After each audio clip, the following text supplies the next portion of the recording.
Welcome, everybody. I'm really glad you're here. I'm so glad you're here. This is very exciting. Today we have Stu and Barry, and I'm going to give you a little background on them, and they're going to be facilitating this team strategy meeting. Okay, so first I'm going to introduce Stuart. Stuart Anderson has partnered with Barry Marikian at Growth Continuum as the Chief Learning Officer. He began his career as a special ed teacher, administrator, and family counselor. His degrees are in Bachelor of Arts in Education and Psychology, CAG Certificate of Advanced Graduate Studies in Organizational Management. And after 15 years, he ventured into the business world as owner of Bridgman Homes, quickly growing it to 75 plus homes per year. Pursuing contracts into the Boston market, Stuart was introduced to the Society of Organized Learning, founded by MIT senior lecturer and author of The Fifth Discipline.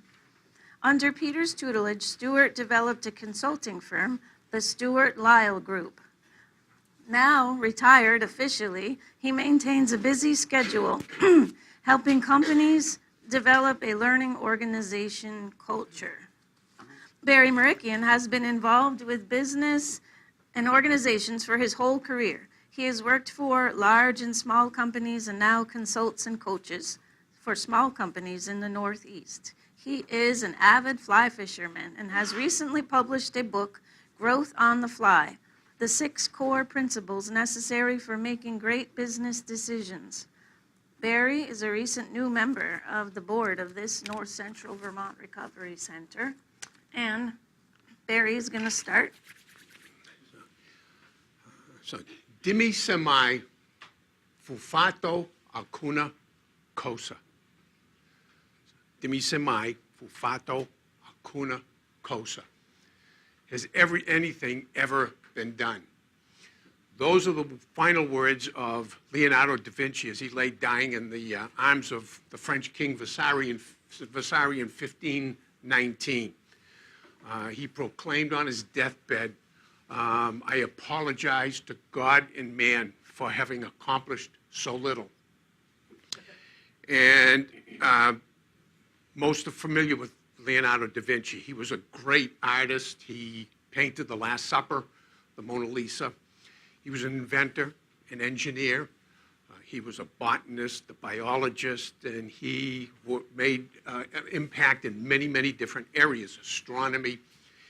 He invented or developed the concept of the helicopter, the airplane, the parachute, bicycle, the submarine, many, many different kinds of weapons of war, which were semi-automated. So he was a very bright and brilliant person, regarded by many people as one of the greatest genius, if not the greatest genius of all time. He also was a gifted musician, and it was said that at these great Roman gatherings or Florentine gatherings that somebody would throw him a stringed instrument, and he would just take that instrument and improvise and make the party more festive. On top of that, he was regarded as the handsomest and the strongest man in Italy at the time. So he was quite accomplished, yet on his deathbed, he felt like he hadn't accomplished anything. So what we're going to do here today is develop a strategy and a plan where the whole purpose is to determine what it is we can accomplish. So I just want to read from Michael Gelb's book, Think Like Leonardo da Vinci. Leonardo was the ultimate idea man. Although his practical skills in all areas are unsurpassed, his greatest strength was not found in implementation. Nevertheless, as he aged and became aware of his own mortality, he increasingly emphasized the importance of setting clear goals and following through to completion. In his later years, he wrote repeatedly, think well to the end and consider first the end. He even drew a representation of his personal goals. So as he aged and became more experienced, he became more and more aware of what it is you have to complete, that ideas are great, inventions are great, management principles in our case are great, but they don't do any good unless you end up accomplishing what it is you set out to do. So in order to do that, you end up having to develop a strategy. What is it we're trying to accomplish? And then a plan, how we're going to do it, and then how you actually implement it and who does what by when. The main thing in what we're going to be talking about today, and the reason you're all here is because these are impossible things for individuals to do. And our strong belief, which comes out of some of Peter Senge's principles, is that we learn and contribute far more as an organization than any one of us can alone. So this was an organization that we will work with over the 2 sessions to develop a strategy, a plan, to check the vision, the mission, and make sure that what we are able to accomplish are the kinds of things that you will be proud of having changed or made better in the community. And so that's what the intent is for this meeting. I just want to talk just a little bit before I turn this over to Stu about how you do something like this. And the overview or the systems view of the whole thing basically is that you assess the current situation. Where are we? What are we trying to accomplish? All right? And at the other end, we have a vision, purpose, or goals. The question is, how do you get from where we are today to someplace in the future where we want to be, where our desired future will be? And those are connected by leadership. And leadership, in our case, reaches throughout the whole organization. It's not the person at the top. There are leaders at every level of every organization. And those are the people who take charge, help get things done, and spread the word of the things that are happening. The next thing is strategy and planning, which is what we're going to start today.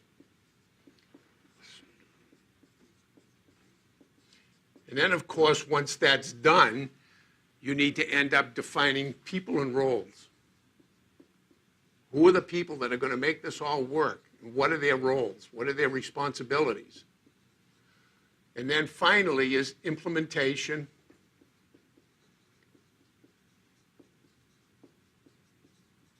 and results. Right?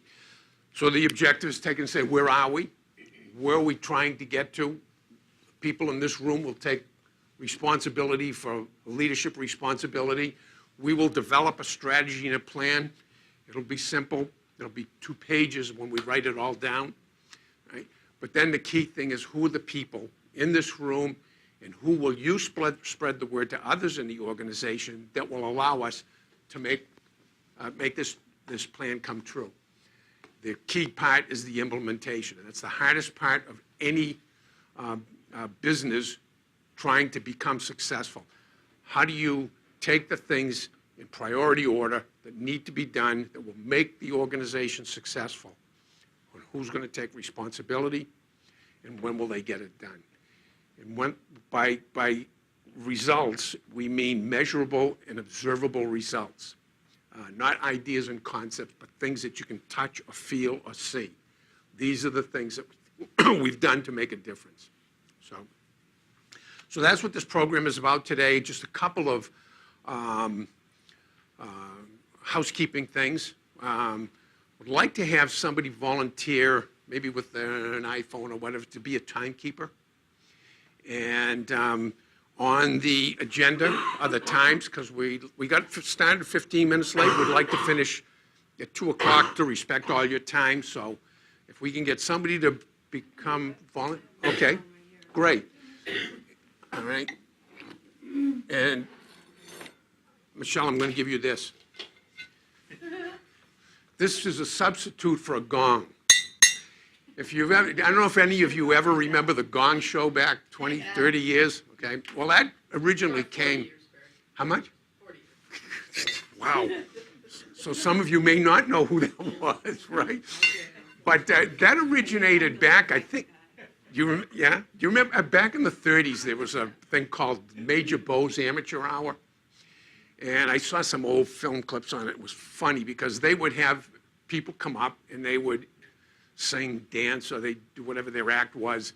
And if they weren't any good, from the side of the stage would come this great big long hook. They'd grab them around the neck and pull them off the stage. Well, then the Gong Show picked that up, and if somebody was bad, they unmercifully gonged them right off the stage. So as we get to around a minute or two to each of our times, then you can bang that. Gene, the dancing machine. Yeah, right, I remember that, yeah. And then we'll have a couple of breaks. So maybe what we'll do is we'll take once we get into the SWAT, we'll get about halfway through it and then we'll have a 5 or 10 minute break. And then we'll try to just stay on that schedule so everybody can meet any commitments that they've made at the end. One other thing that we will be looking for is we will be looking for you to assess, the program when we complete it. So we'll send out a survey or a questionnaire or whatever. It'll be very helpful for you to fill it out, make any comments, so that we can do this better and better and better. And I also just wanted to introduce Irving Payne, who's doing the videography, and he'll do the editing.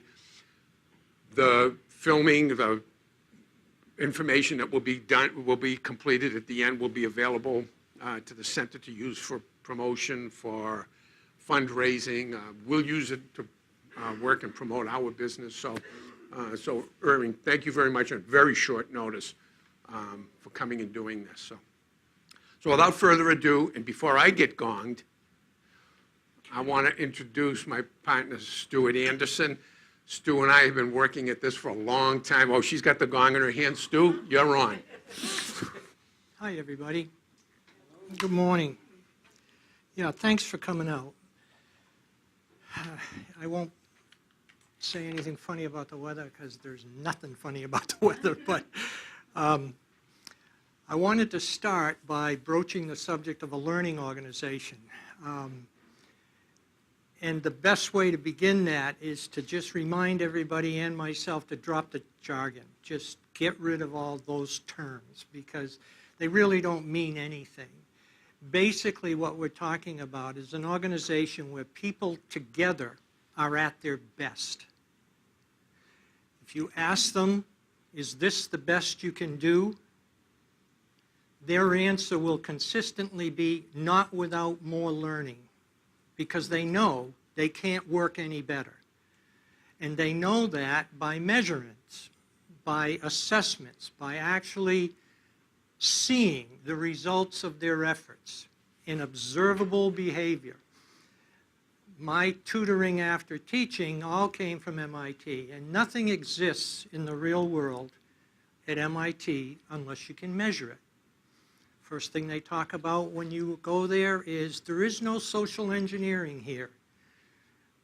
We do things only because you say, whoever wants to do something, you can show me how it changes things. And if you can show me how it changes things, behavior, habits, addictions, I will believe you. If you can't show me that, I don't care what you're doing or saying or whatever.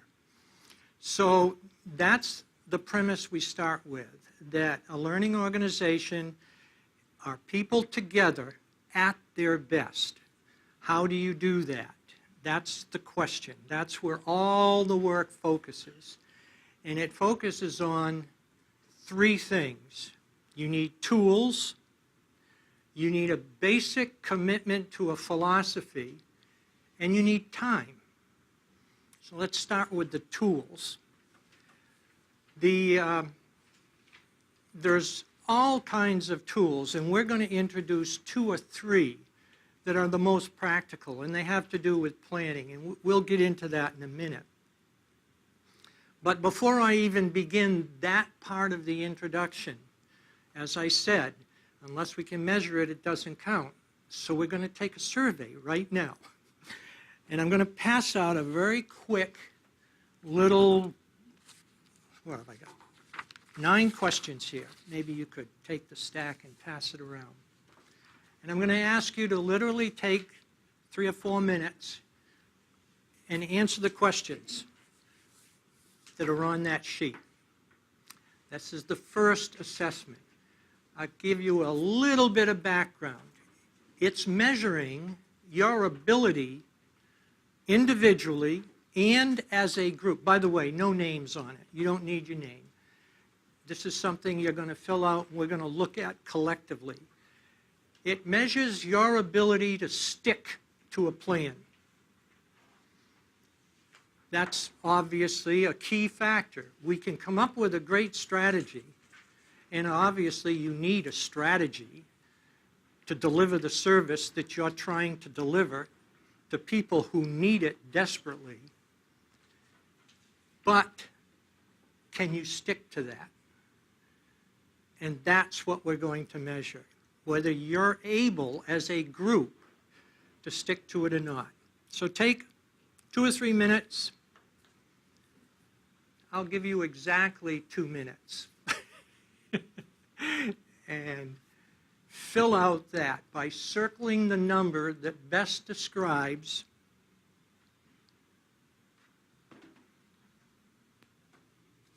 whether you always or never do the things that they talk about.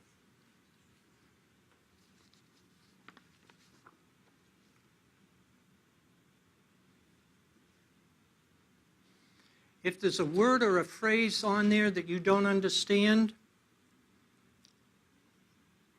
take your best guess at what it means.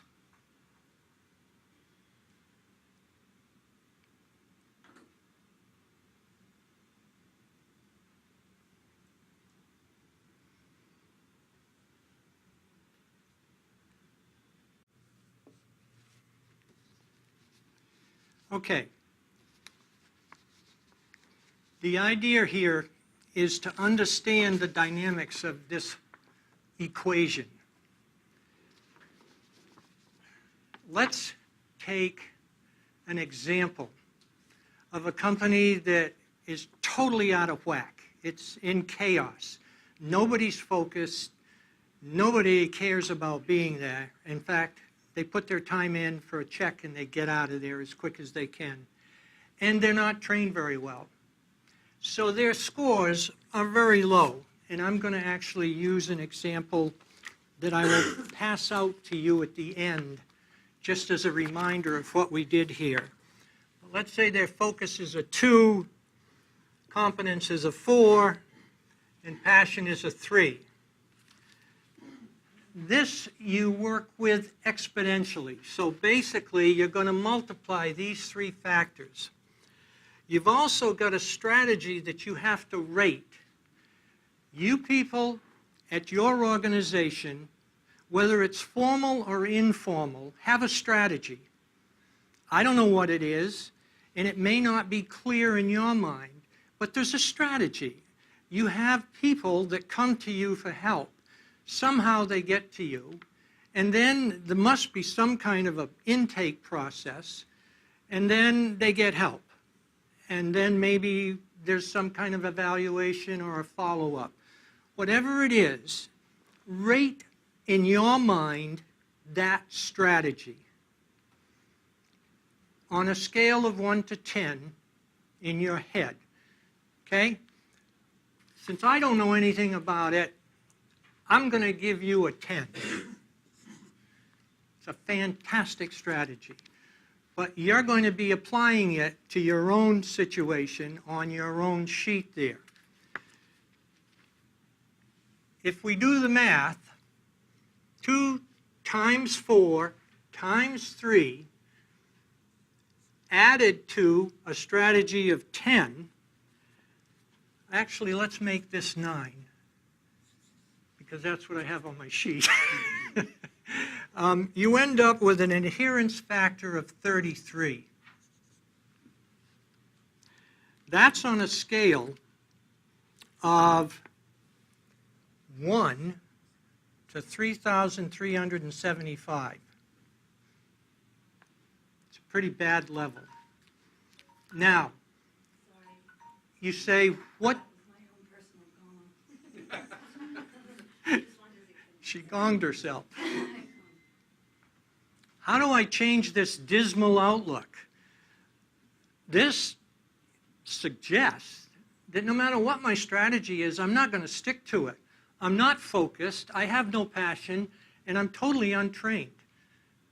So what can I do about a strategy? Here's the good news.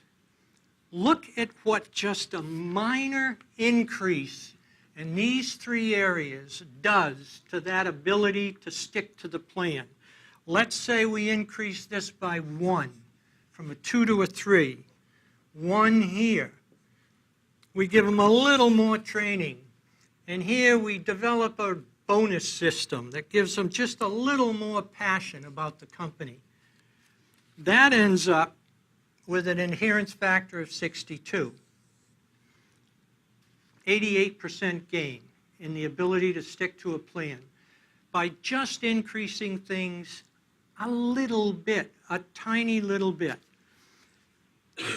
The first time I met Stephanie and Dan told a story about cleaning up a certain process. There were folders that were given out to people coming into you. And there was a collection of material in that folder. And the folders were put together when the customer was there. So he did some pre-planning and got the folders all put together so they could be handed out immediately. Do you have the infrastructure at your company that allows everybody to know what he did? No, right? You didn't know that, did you? That he did this. He cut time down, he cut expense, got more efficient, but the infrastructure is not there for anybody else to know that, or to judge it in a way that's positive. Now, there were companies I've been to and worked in that if Dan did that, there would be a number of people trying to sabotage that effort, not necessarily holding that up as a good thing, because they weren't sure of what his agenda was. Is he trying to make us look bad? What's he, sucking up to the boss? All kinds of things go on in companies. The politics are amazing, and the bigger the company, the more complicated they are. And you know the people in companies that are good at figuring out who to go to, who the decision makers are. And by the way, they're not in the hierarchy of the company. I was a transitional CEO at 13 different companies. I can tell you, I meant very little to those companies, but I had receptionists in those companies who might have been the most valuable people I had as an ally, because everybody trusted them. And if she or he trusted me, they trusted me. If she or he didn't trust me, no matter what I was telling them, they were suspicious of it. So my point is, check out your adherence factor. We're going to bring that up again, not this week, but next week. And at the end of all of this, we're going to measure this again to see if any of those three key factors, competence, focus, or passion, has been impacted by what we do. All right, the second thing I want you to do is tell me what your motivational level is at your organization. Are you motivated? Because my contention is, and the point we're going to try and make is, no matter what we can do to fix things, if anything needs to be fixed, is not nearly as relevant as if we simply get you more excited, more feeling part of the ownership of the company, more part of the problem solving. I know in my companies, I went from education to contracting. I didn't know how to build a house. I only went there to help a buddy out who left. And now I'm stuck with a building contracting company. I don't know anything about it. That was the best blessing I had, because I had to bring in my foreman and say, good luck, guys, we're on our own. You're going to get nothing from me. However, I'll take care of the money and I'll get the customers. You build the houses and you figure out how to do it better and faster, and you're going to share the profits with me. And we went from 13 homes the first year to 75 homes a year and a half later. We were hiring faster than we were getting customers. It was absolutely astounding. And it was, I didn't do a thing. I just let them go, but I made sure they worked in disciplined and controlled environments. So we outlined, all right, you're going to do something, I don't know what it is, but tell everybody else so they don't get in your way. And tell them what you need them to do. And we went back and forth with that kind of thing. That's one of the tools we are going to introduce to you. How do you do that? How do you develop a plan and get everybody doing something that's working towards a vision tomorrow morning at 9 o'clock, rather than everybody coming in and figuring out, well, what am I going to do? Let's see, I've got my things to do list, so I'll focus on that. And that's great, except is that helpful to everybody else? Is what everybody's doing supportive and kind of working, building momentum together to get the results we want? You know, if you can show me what you did tomorrow morning at 9:30 that has anything to do with getting an addicted alcoholic in and treated and healthy and back out, I'm going to be excited. But if it's filling folders with paperwork, I'm going to be frustrated. Now that has to be done, but how can we do all of that in an efficient, non-chaotic, disciplined way? That's what the tools we're going to present to you will offer. So the last thing I want you to do, and this we don't need results from until the end of today. Actually, no, the end of the first session.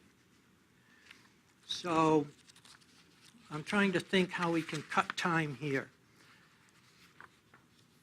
And on the top of my head, I'm thinking, take these home. Okay, the first version is for anybody who has a direct report or more than one direct report. So if, I don't care what your title is, but if you tell anybody what to do or how to do it, or you check on anybody or have any responsibility for anybody else, take this one, okay?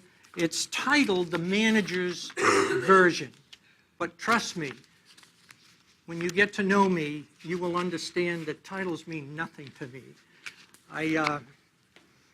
I told my top management teams the day I walked in that take your hat off, because I don't care what people have called you up to now.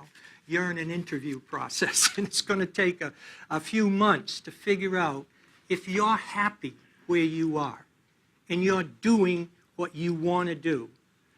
Because 9 out of 10 times they're not. They've climbed a ladder in some way to get to some place, but that's not what they're at their best doing. We're going to find out where you're at your best. I lost a lot of people to other industries because of that. But that's a good thing. We had a moral obligation to make sure you're not happy here. Move along. Find a place that's happy. Don't waste your life someplace you're not happy. So anyways, manager's version. And then the employee's version. God, I hate those titles. They're on the test, because you really aren't an employee or a manager. There are many employees that are the best managers I've ever met, and they do. Yeah, that would be great. I'm going to ask you to simply I got to be careful here because I don't want to mess up the next session. They're going to take, Yeah, it can be done, independent of the SWAT thing, so you can have them do it now, I don't know how long it takes, or they can take it home and do it for homework. yeah, I wanted to get a score at the end of the day. Yes.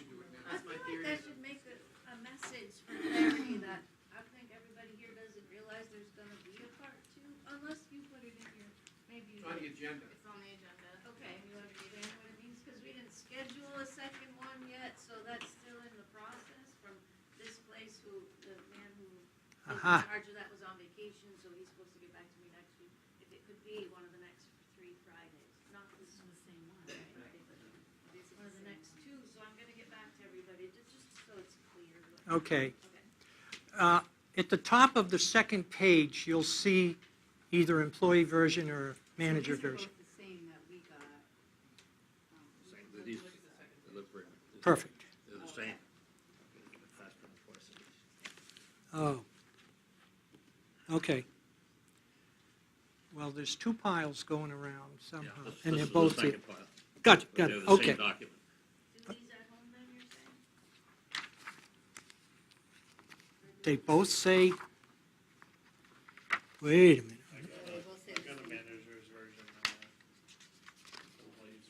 This is the employee's version. I got 2 managers. This is the manager's version. You need an employee's version, that's here. I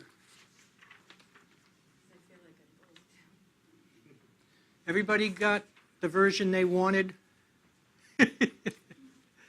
All right. The only point I guess I want to make to wrap up my section and let you get going on that survey then would be the third issue regarding a learning organization. Remember, you need 3 things: tools, a philosophy. The philosophy is simple. Are you committed to learning? It starts with your leader, but it can be fostered and developed from anybody. If you constantly tell her that you would like to learn more, if you want to do better, she will get the message. But if nobody says that, there may be an assumption she's making that, we're doing fine the way we're doing it. The question is, will you and are you committed to the time, whoops, to the, he's going one way, you're going the other. So you need tools, we'll deal with them today. You need an underlying philosophy that stresses the importance of learning, and you need time. So the issue she just brought up, there's going to be a second session, will work or not work based on your understanding that you've got to find the time. You can't make excuses. If you don't work on this organization, she's not going to be able to do much, because that's one voice in one brain. And I can tell you it's not nearly effective as collectively you encouraging her, pushing, demanding accountability. You know, are we getting to our addicted, needy people? Are they getting the help they need? Is the outreach adequate? Are we efficient? Is the counseling effective? And how do we know that? And what separates the person that responds quickly and the ones that don't? Trust me, I was in charge of an intake group for the court referral system in the Worcester District Courts in Massachusetts. And we could take 2 new clients every week, and there were 10 court referrals every week. So I sat at a table like this with 10 people who are going to jail or probably commit suicide within the next few months, and I could take 2. The other 8, good luck. They went back to the judge, reported that there was no place for them. That's serious business. You are in a very serious business. Is it working? What needs improvement? So, commitment to time. That's a gong. Is that a gong? I know. It was an accidental comment. I apologize. That's a Freudian slip. Get him out of here. So the point is, there's a second session scheduled, which you didn't know anything about. It not only needs to be attended by you, but it needs to be developed into even more attendees if possible. The point is, and this is why I hope you see that as a positive, you're going to change the organization. If you're allowed to, in an organized way that doesn't cause chaos. You can't be sticking your nose in everywhere, whether you belong there or not. However, is there a way that if Dan does what he did in that one little effort, which he just mentioned casually, and I'm sorry if I'm picking on you, but everybody should know about that. There should be a way people know about those kinds of improvements, and those should be recognized. It could be a walk past in the hallway with a pat on the back. Thanks, Dan. Can't believe how convenient that is for me now. But there has to be a recognized, acceptable behavior in your organization that does things differently. When I walk in the door there, I can feel it, or I can't. And you know what I'm talking about. If you go into certain schools, or certain churches, or certain Cancer Society fundraising drives, or the Special Olympics program, you will feel something immediately or you won't. And what I'm suggesting is that's not by accident. There's a way to do that. But you need to feel included. You need to feel like, okay, rather than just sit here and bide time because I've got nothing to do for 10 minutes, I can do what I want to do here. But have you even had the chance to see what else you could do and been given permission to do those things? I used to demand from my staff, I want to know what you want to do. Don't expect me to tell you. I haven't got a clue what I should tell you to do. I want to know what you'll commit to. What are you going to do for us as a group?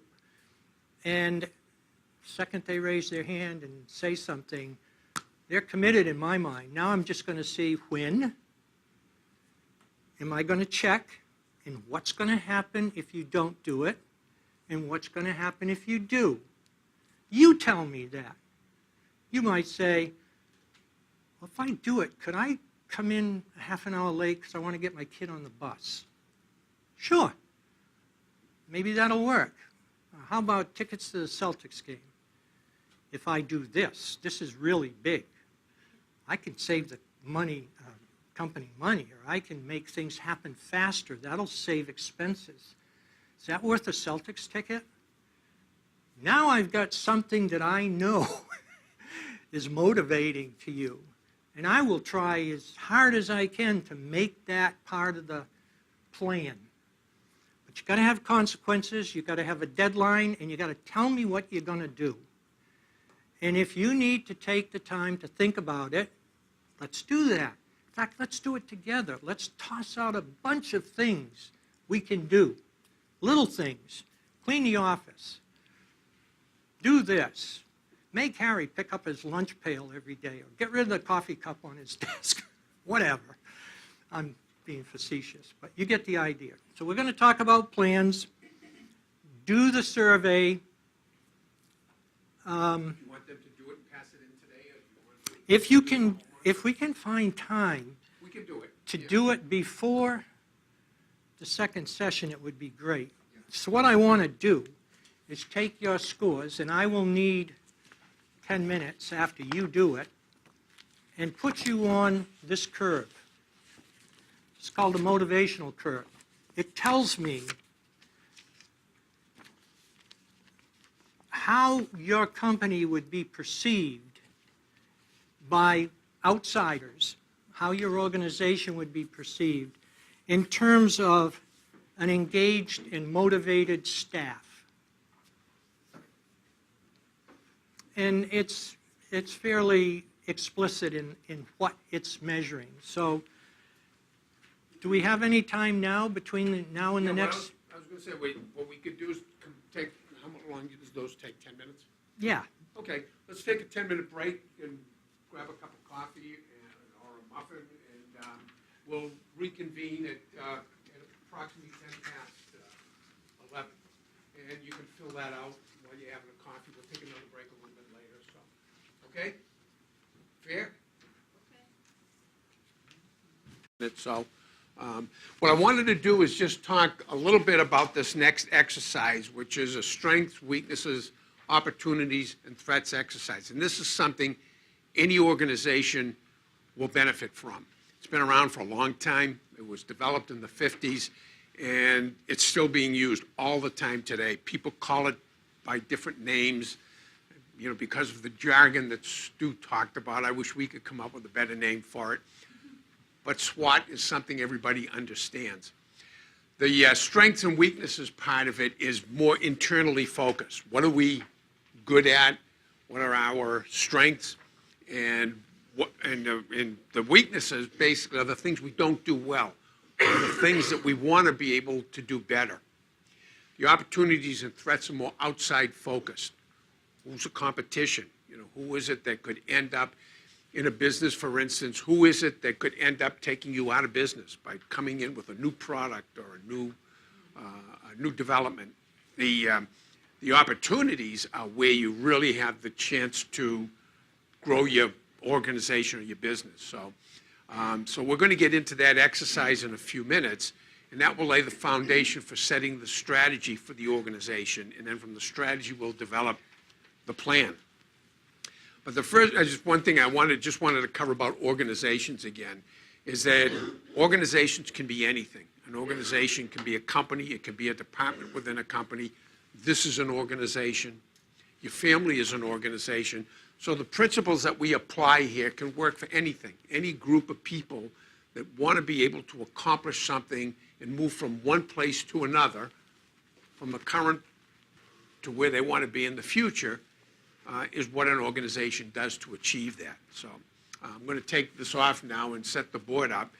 And what we're going to do is I'm going to pass out a sheet that just has a few starter questions to get you thinking. Once we get into the groove, it's really pretty interesting how this goes. So, and then you'll see the value of why a group doing this is far better than one or two people. So I'll start these down that side, if you don't mind, Jerry. Okay, so let me just clear the board.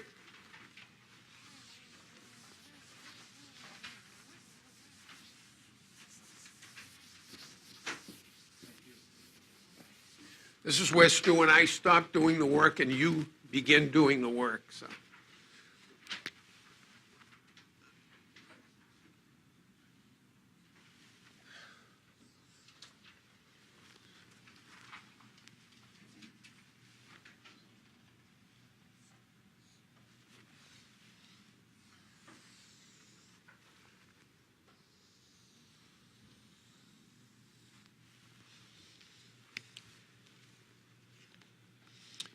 Okay. I'd like to give it another minute till the others come in, but we can get started. I think it's important because I want to make sure that we stay on target time-wise. I don't want Michelle to gong me, so I want to get this going. So she looks heartless, so we really should even give her an opportunity to gong just so that she'll, yeah. She needs a better tool to gong Right, yeah, so, but the thing is that we have a group here that's really perfect for doing an exercise like this.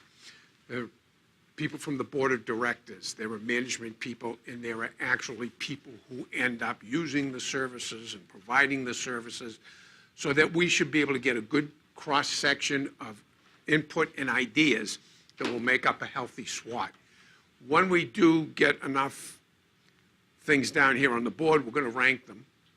And then from there, we will end up creating strategies by linking, for instance, a strength with an opportunity. We won't know until we get there. So I'm going to get started, and it's now up to you to begin throwing out some ideas. And we'll just start by saying, let's start just with strengths, because that's easier. If you, So this is the organization as a whole that we're rating, or are we rating ourselves? no, as- yeah, this is the organization. Okay. So what you see, and there's no right or wrong answers. We're just going to put things up there, and then as a group, we're going to rank them, so that the things that are most important will jump out. It'll be pretty interesting once we see what that looks like. So I'll start out with the first question is, what do you see as the strength of the Recovery Center? And I'll start writing. Recovery program opportunities. Mm-hmm.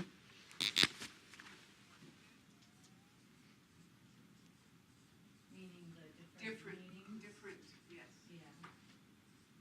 So it's a variety of recovery program activities. Variety.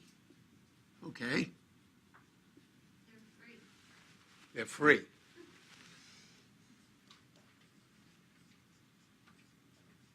I think we have a good reputation.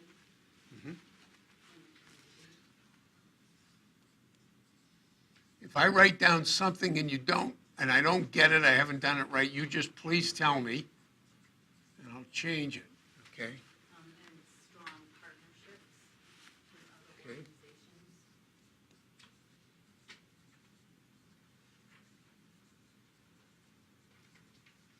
I think we're doing a pretty good job on inclusiveness. On what is that? Inclusiveness. Inclusiveness, okay, yeah.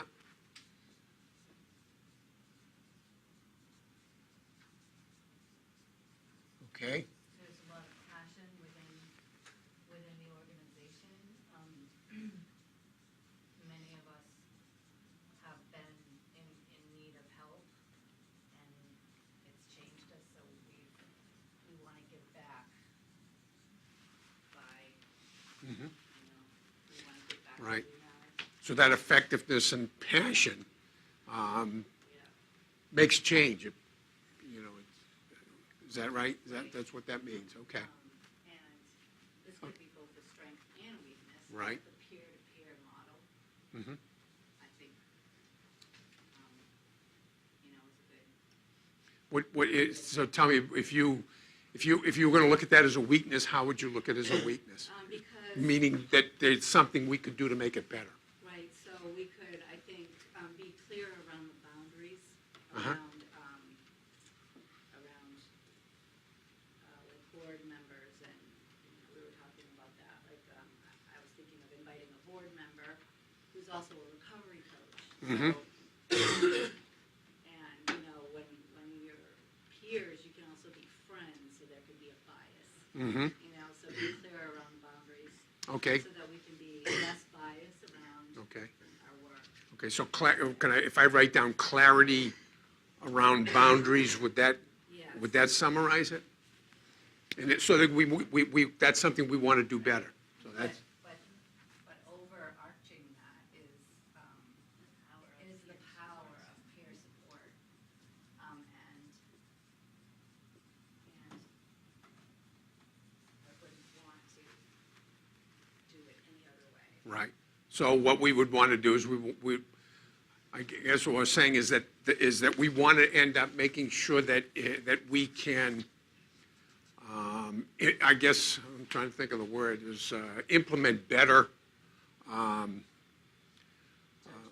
y- That's not the great right Yeah, I just lost the thought, that's why Yeah, I'm, just like I'm thinking about this person, I'm thinking about, you know, might they be a board member? In my own relationship, it is this, I think about when I leave the board, or if Stephanie leaves her position, are we implementing things where somebody else can step in?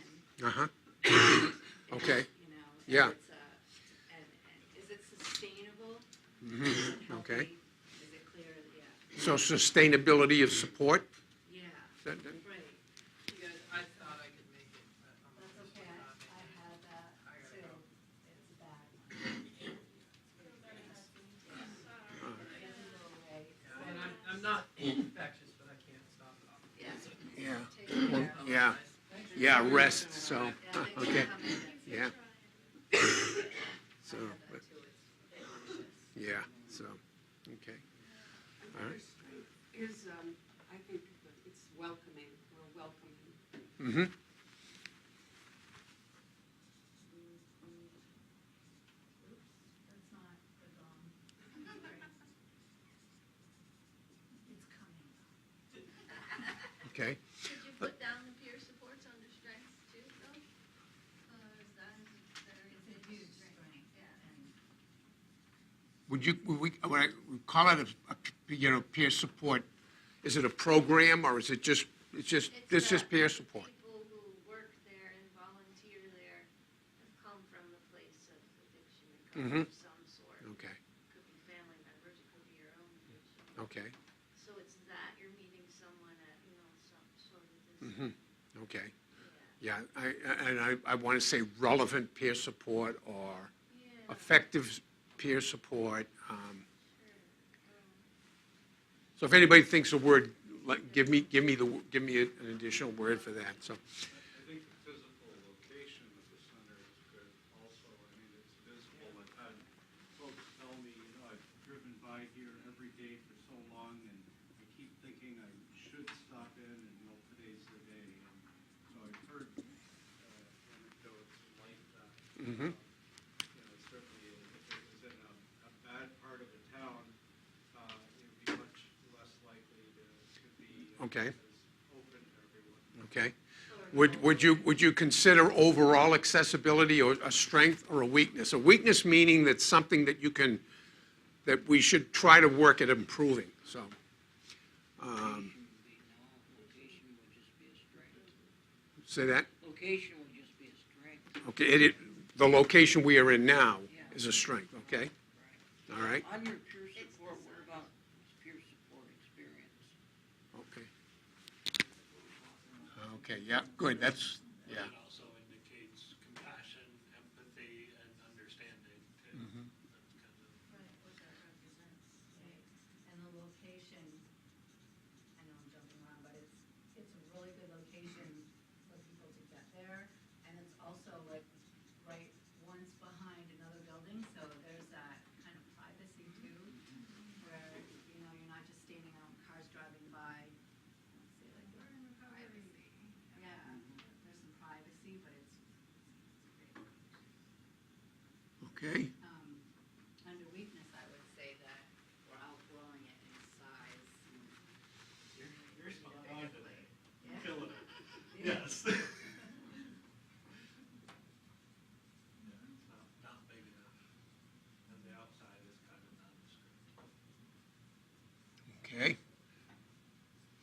So I just realized that we're probably into the SWAT, so yep, we are. I'm not being a very good. That's okay. I did that on purpose, it gives me a few more minutes, I would have to say our strength is our leader. okay? Yeah.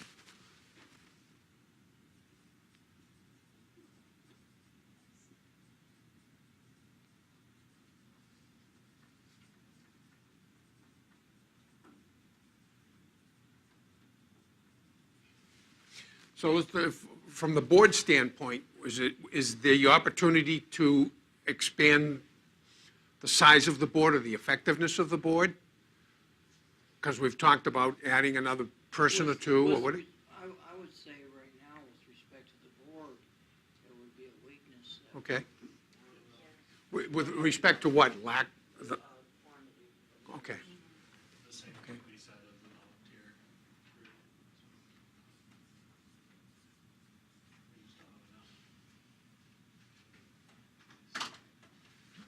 disappears? We don't have, Disappear? we don't have enough board of directors members, and we don't have enough volunteers. Okay. Yeah, just number.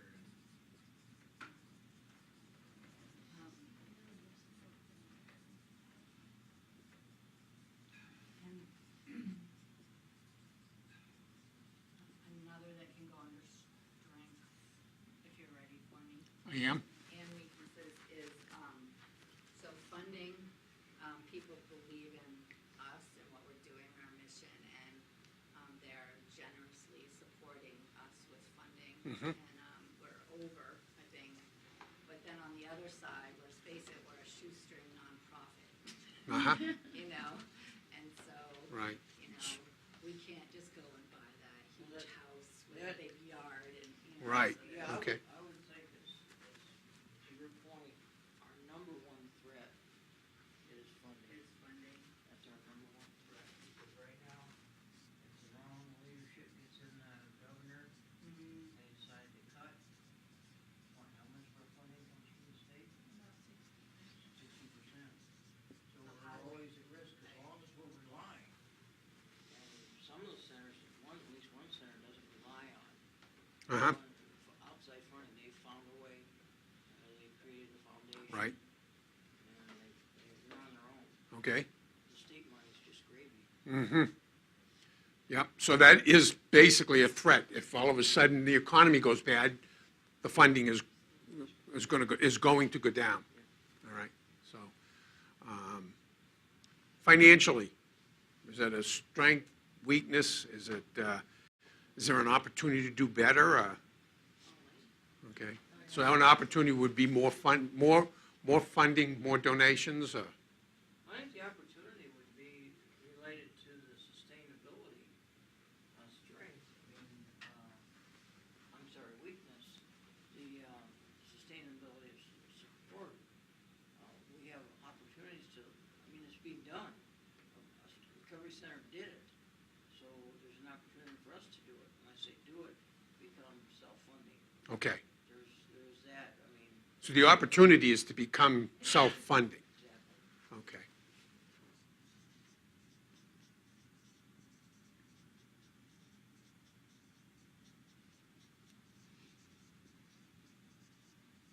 All right, so let me think about that now, okay? I'm getting more funding, more donations, more support requires more time and effort, okay? With Daniel on board, is the opportunity for you and others to end up going out and getting more funding. Is that an opportunity? Is that possible? I think it's more, it's not specifically trying to go get more money, it's trying to learn how we can create a foundation that would be able to do that. Mm-hmm, Just getting more money is, that's forever. mm-hmm, But what they did at White River is they created a foundation that through people's, leaving their life Uh-huh. insurance, okay, things like that, so they have a fund that is perpetual. And Yes, so we have a model. And they have a model, and they started, like their first year's goal was like get 20%, and next year's 40%, and on and on. create a foundation for future funding. Okay, good.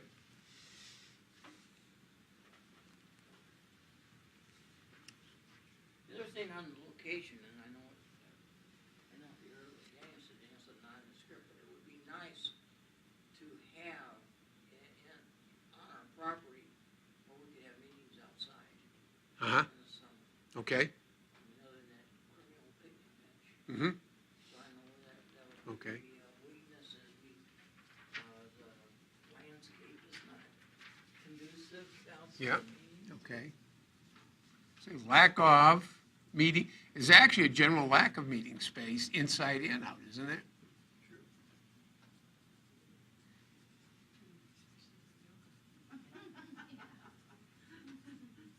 Okay, I see an opportunity in that, something that Dan has talked a bit about, at least he and I have, getting the public awareness that addictions are typically family diseases. It involves everyone, and sort of intrinsic with the whole addictive process is the silence that surrounds it. Okay. The family shame, the isolation, and something I know Dan has talked to me about is getting a much more greater awareness of the whole family aspect of this. Okay. So we can be inclusive, make more people feel comfortable. If when society or the public thinks of addiction as well as just some bad kid from a bad family, Yep. who really gives a damn unless he's breaking into my house, and turning that into, this affects every family or almost every family to some degree. Okay. And getting that as the focus of the awareness, it opens it up to family members Okay. seeking help as well. That's a good one. So I could put that as an opportunity because we could fix it, or as a weakness because we don't have it yet. I guess it's both. Okay? Although we are. You can. There are lots of these things that can go in two different places. But what we want to do is to capture it because I think that's an important one. And what it is it's community awareness. And I'm just going to summarize it there because I think we all know what that means. So, Then I would call it an opportunity because okay? as a weakness, we do have some inside in the center, but Okay. getting that word out there. Yep. Maybe you call it stigma breaking, stigma breaking campaign.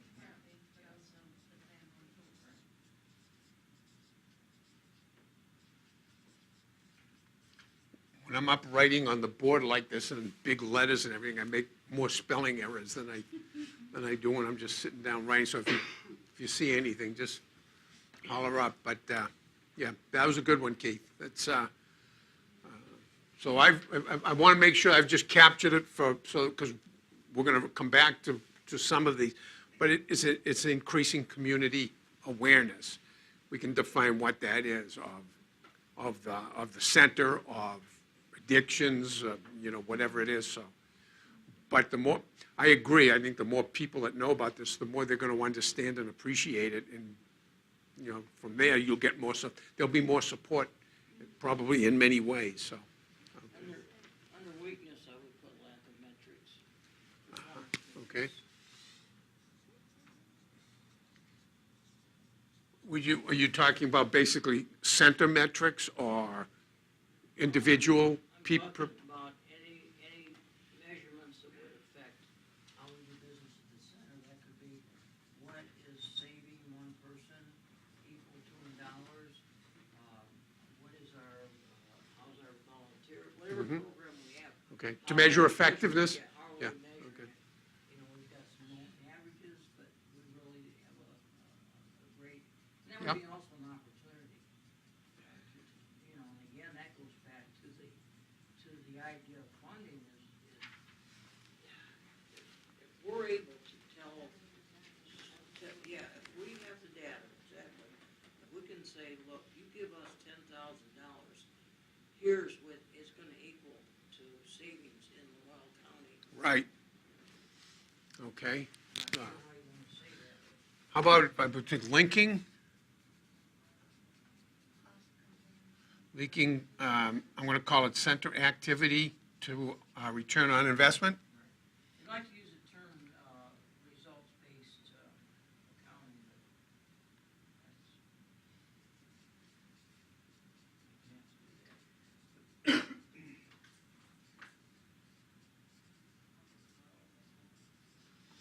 To, Results-based.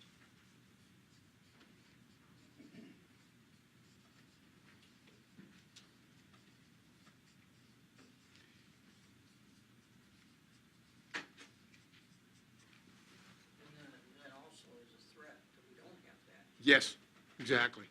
That's why I think what we're going to see is we're going to be able to start linking up later some of these things, but also with the strengths. What are the strengths that we have that will allow us to do some of these things and improve? Right? So, but we'll get there. We'll want to just capture all the raw data first. And, Another opportunity is more collaboration with community partners around lots of things, but one could be around stigma breaking, of course. To create more of a seamless system of care. Which just strengthens our community. okay. Okay, so that captures the idea. Okay.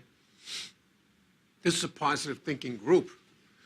See, normally what we get when Stu and I go into a company, we get, this is by far the biggest, because it can be a place where people complain about this and that and everything else, but good stuff comes out, so. On the weakness side, we don't have specific programs for certain segments of the recovering population. I'm thinking we don't have a program specific to seniors. Mm-hmm. We don't have a program specific to people who are on medically assisted treated drugs. We don't have a peer-to-peer Mm-hmm. program Mm-hmm. for that. Okay. So yeah, there's segments of the recovery that we're just not Com- paying attention to. Okay, so segments of recovery not, Addressed. yeah, not addressed.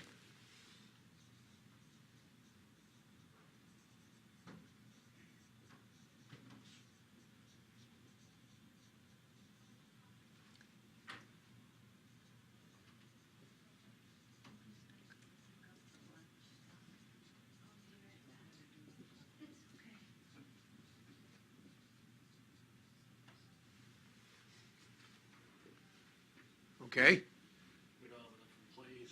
huh? We don't have enough employees. We don't Okay. have enough staff, full-time staff. All right,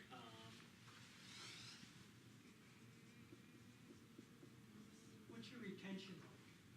Retention and staff. I mean, Megan and Liam and Stephanie have been around for a long time.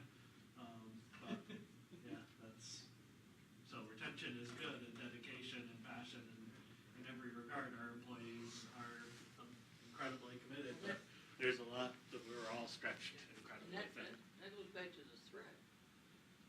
The threat is we don't have Loss of funding. loss- We don't have funding to sustain. okay. Staff existing and creating new staff. And paying the staff that we have enough.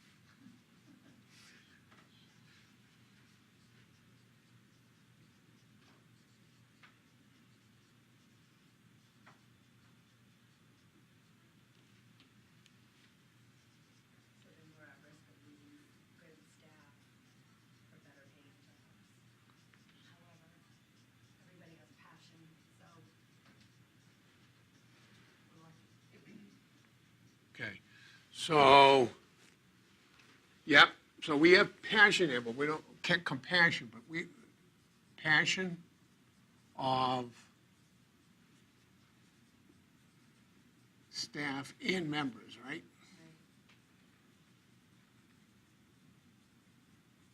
Okay, Work for lower pay wages. Another Yeah. back to the location, is accessibility. okay, In the rural areas, people just can't get to our center unless they hitchhike. I think the center itself is accessible, but the transportation opportunity. say that again? The center itself is accessible, it's the access to transportation. that's Ah, not okay. accessible.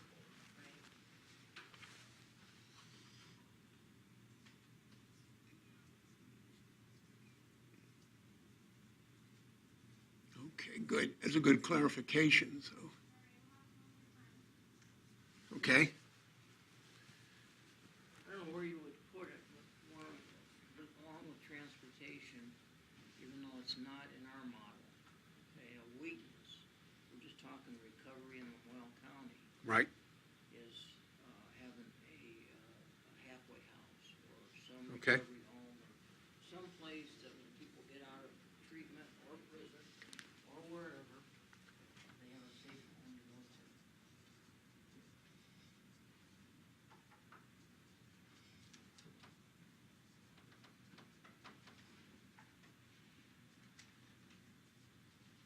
Okay.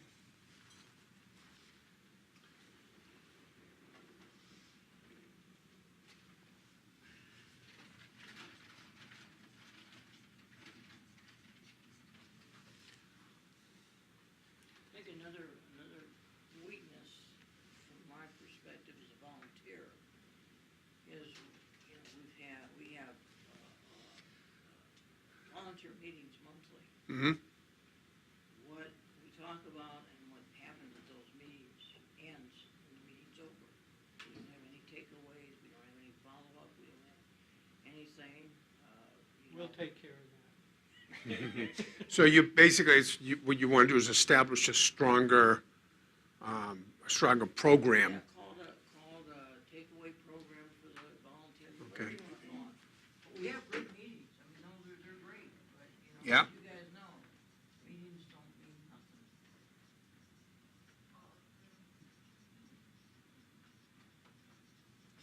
Would you call it materials, support stronger volunteer, support I would say material? learn, you know, I call it takeaways. What do you Okay. do? What would you take? You know, it's like you know, you guys have seen where, this seminar is designed for people who want to get a degree in economics. Well, this volunteer meeting is designed for volunteers who want to learn how to better do the survey. Mm-hmm. And how do we know that happened? Okay. You know, Mhm. we're showing, here's how you do the survey. Yep. Does anybody audit? Does anybody come back and say, Mhm. what'd you learn? What'd you think? Okay. Could it have been done better? Yep. And, you know, and again, applaud having the meetings. It's, you know, doing something, some kind of experience from those meetings that make you a better Okay. volunteer. All right. It's about follow through. Follow through. Okay. Okay.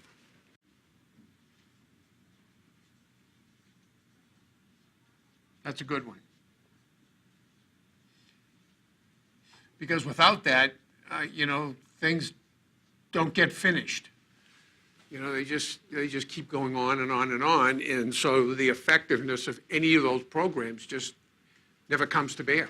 And that's So- really the tip of the iceberg on volunteering. Like, we Yeah. have to improve everything. We have to improve every individual volunteer's life and work at the center. We have to improve, I guess, relationships between volunteers and the rest of the organization. We have to improve education and give and sort of strengths-based activities. We have to. I mean, the list could go on forever Right. as far as the improvements that we need to make. So Right. That's something So- that you brought to attention right from the get-go, and Right. that's something that's going to be fixed. And, yeah, as far as the volunteer performance, you know, as an example, I volunteer on Wednesdays with Al. Mm-hmm. 80% of the time we're reading books. That has nothing to do with the recovery. There's nothing for us to do. Uh-huh. Every once in a while we'll fix, you know, we'll fold brochures. And Yeah, okay. do other stuff, but I mean, we're sitting there and, you know, I mean, we're ready if that person comes in or that phone rings. You know, Okay, so- 911, we're ready. I could put down, so, You yeah, know, so, We're just doing. Write that down? I'm fully aware. I would say public relations is, PR is getting much better, but for a while, you know, I was like, 2 years ago, I didn't even know it was there. Recovery Center. say that again, I'm sorry, Public Deb. relations, there's an opportunity to do more PR. Okay, Via, you know, I'll put that down as a weakness, not lack of PR or opportunity just do, so it can go either way. You came up with, where do you want to put it? yeah, I see it, maybe I'm more aware now, but. Okay. It's definitely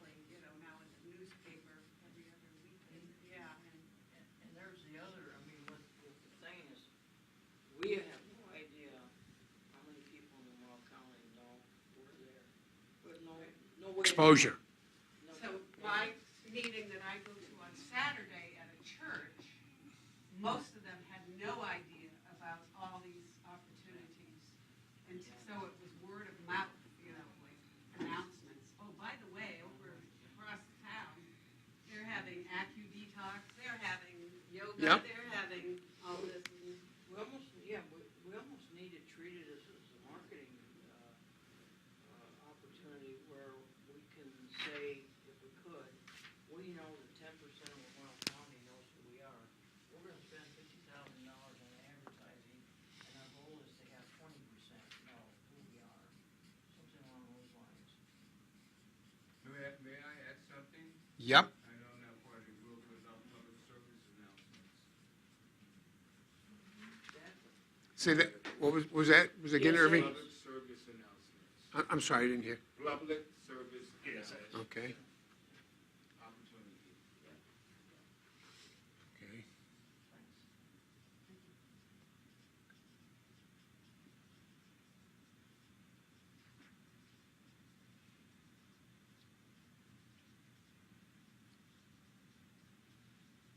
Okay. Yeah.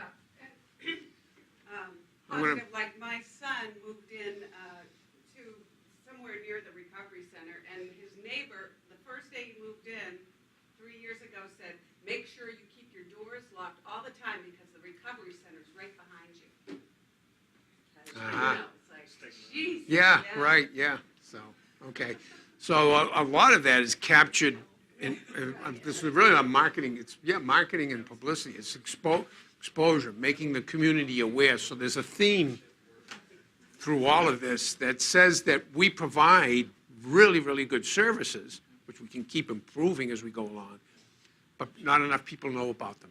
And not enough people have access to them, so they can't, they maybe can't get here from Hyde Park or Like when they Eden. like the Walmart commercials, you couldn't have a better neighbor, Yeah, yeah, you know? right, yeah, so, okay.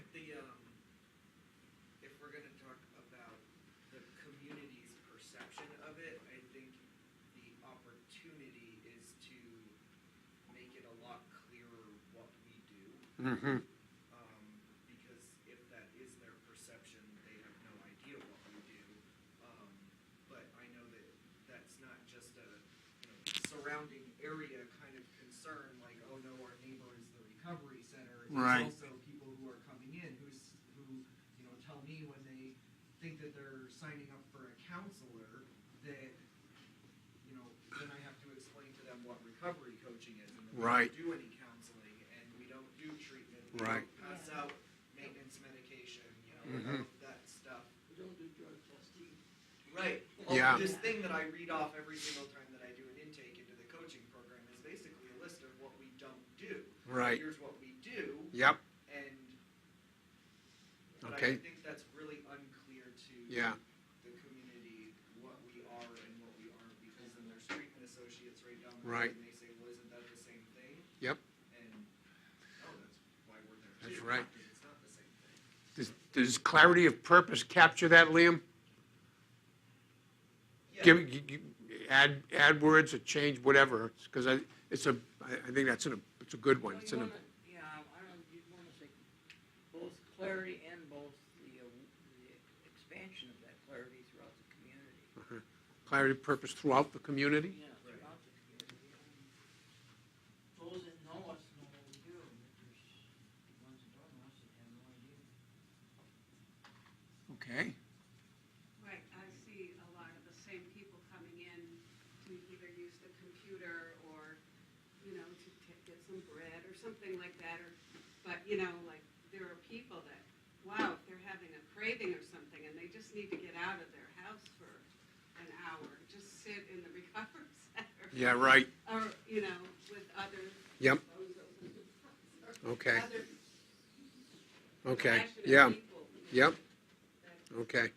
Yeah, there's a good central theme, kind of, I'm new, so it's kind of easy for me to see it, where I'm beginning to see what, A strength is we have an incredibly,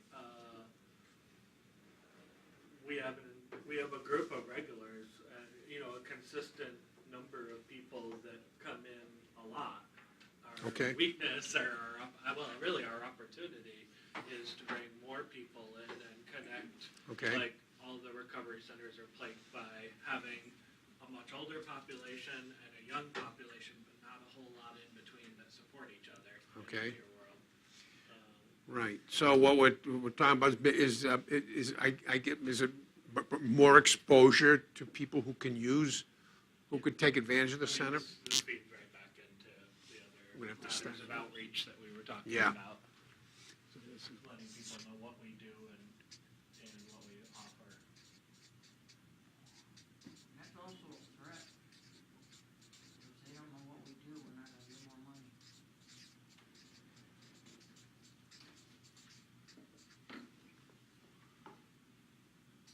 I don't know if that's the right word.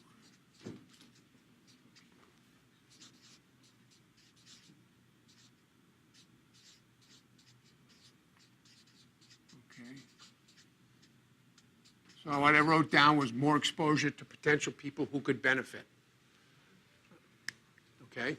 Now, in your threat, I think if we don't do a good job in clarity of purpose in the community, the threat would be we can't get the funding we want. Right. Whether it's capital funding for a new building or just to sustain our existing operation.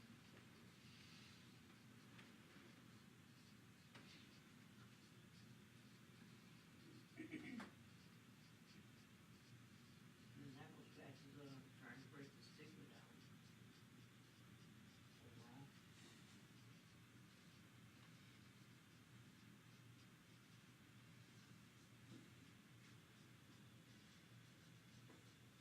Okay. So what I wrote down, Les, was lack of clarity of purpose could affect sources of funding. Does that capture the thought? We can wordsmith a lot of these after we narrow them down and combine them, so. Okay? Succession planning, Uh-huh. threat.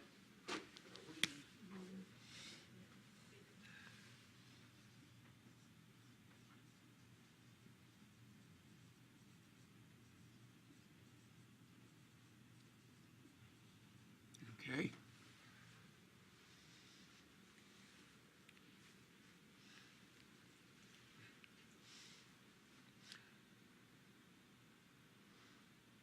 Okay, so what I'm going to do is suggest we take a little break, but and have lunch.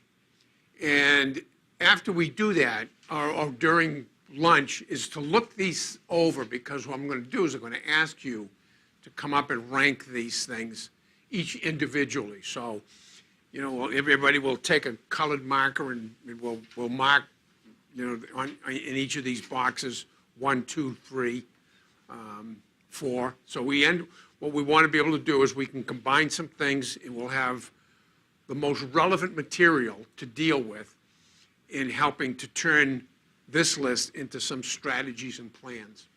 Okay? Does that make sense? You are we making progress? Are you? Okay, so I have broad shoulders, so if we want to change and do something different, just holler up. And I promise I won't break down and cry. Well, maybe I will. Okay. All right. Yeah, this has been a very productive morning. We've really haven't been at this for 2 full hours, and we've got a lot done, so good group. We're ahead of time. Yeah? All right. But I'm terrified of getting gonged. I don't want to be the first one gonged. What's that? Oh, yeah.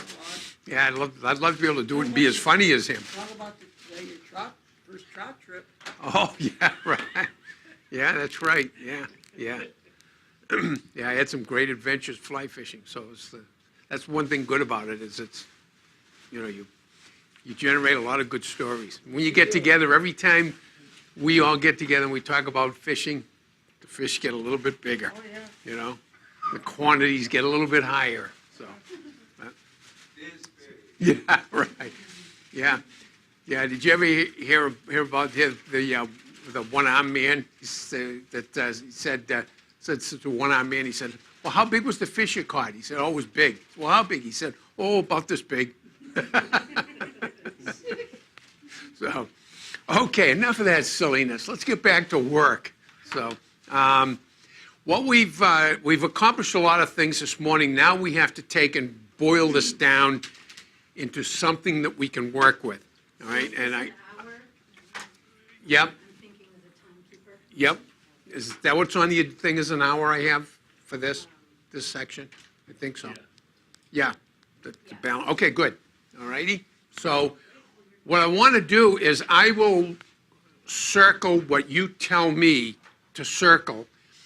So I want you to look at this and say, okay, these are the areas that we have agreed, that we've identified and agreed are the most important, okay? And if there's anything in here that we want to take off because it's a part of something else or it's just not highly enough ranked, we'll take that off the board. So the objective is to end up with 3 things plus or minus in each of the 4 quadrants, and then we'll see how they fit together, okay? So I'm going to let you do the work and tell me which of these up here, based on the circles and the numbers and the clumps, that I should circle as being most important.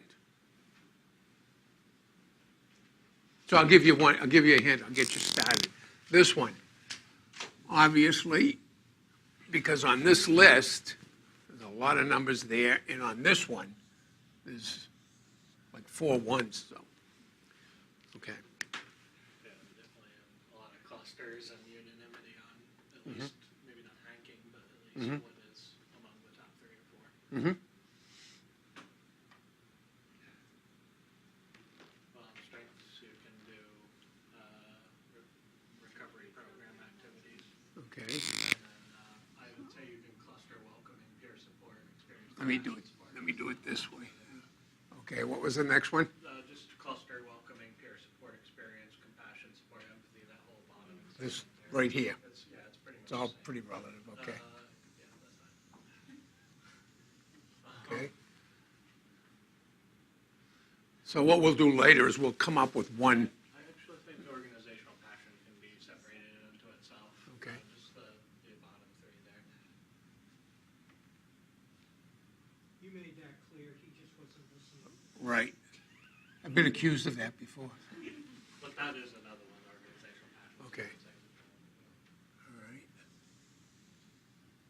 Okay. And then down below, we got all of the marketing, PR, outreach stuff there. Is there anything on any of the, for instance, here, that is included in this that I can erase or up there We even? got community awareness, which you can lump into Okay. marketing, outreach, and PR and marketing. Okay.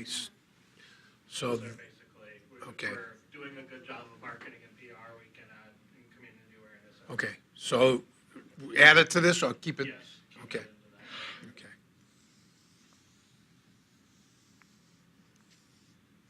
Okay. Okay.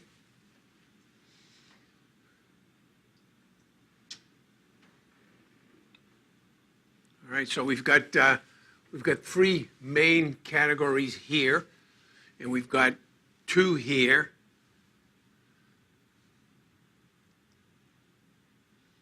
Is there anything else up on this one? On the opportunities, there is a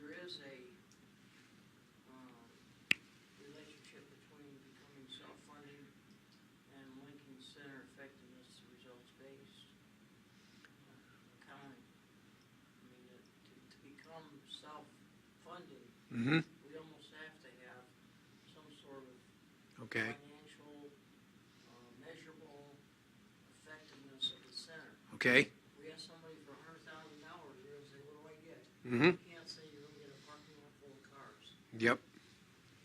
So, Dollars and cents. let me take this and link it with this, and we'll come up with the words to put them together. So, okay, all right. What about, Create a foundation for future funding, really be more of an action step to be becoming self-funding.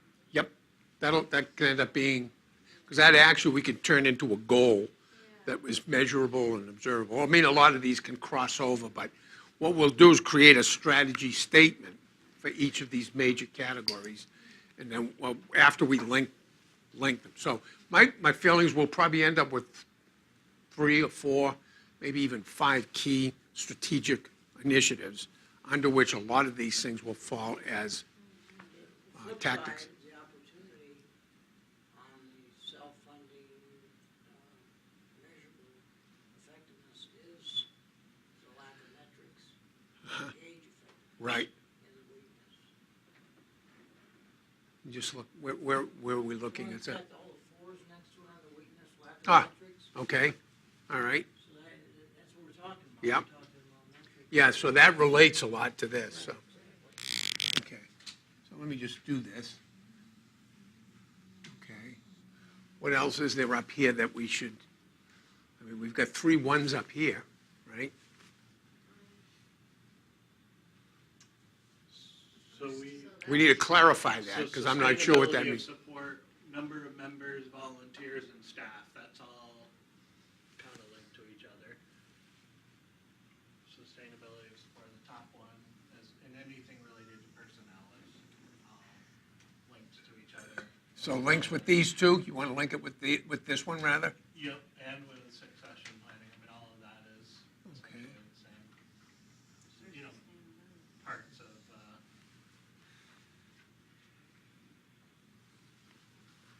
Well, yeah, and I guess, without funding, you can't have, the staff, the personnel, so it's, you know, so it's heads and tails of the same coin. Mm-hmm. Yeah, there are a lot of things that are dependent on others. So we have to come up with the top line things, and then we can put the others in underneath. I think that was sustainability support, I think you include financial and personnel. The outgrowing of the current facility had 2 2s and a 3. Second one down. Yeah, under weaknesses. Third one down. Third one down. Right here? Oh, yeah. Okay, Third one down. yeah.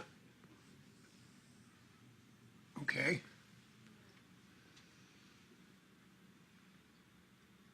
All right, what about the threats? We've got, it's actually, these are pretty clear. Funding sources, funding resources, these may be very much. No, they're different, because one's the state, and one is, a threat is losing, or not having enough staff to be able to find the resources for funding, so. Lack of clarity, are all of these 3s related to this one? Seem like they're, yeah, it's all around funding. Okay. There's something that isn't up there. Mhm.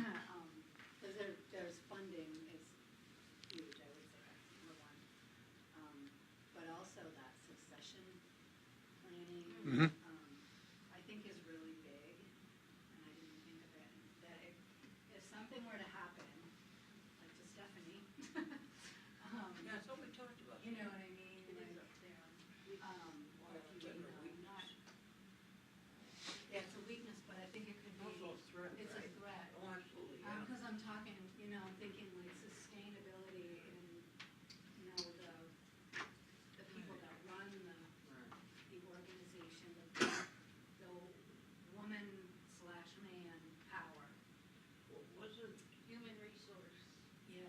Michelle, wasn't it a few years ago, the whole board quit? Yeah. Right, yeah, that was, yeah. Yeah, that would be a Everybody walked threat. out. That's a threat. Yeah. I didn't realize Yeah. threat. I wasn't here then. That's why you're so strong. Dan- and That's why- Dawn did. That's why you're so strong. Yeah, That's why so- that's what did that. Um, Maybe moves the succession Right, planning down the threat. And that's back to that peer-to-peer, the boundaries in being clear about how we implement our vision Mm-hmm. and the boundaries around, you know,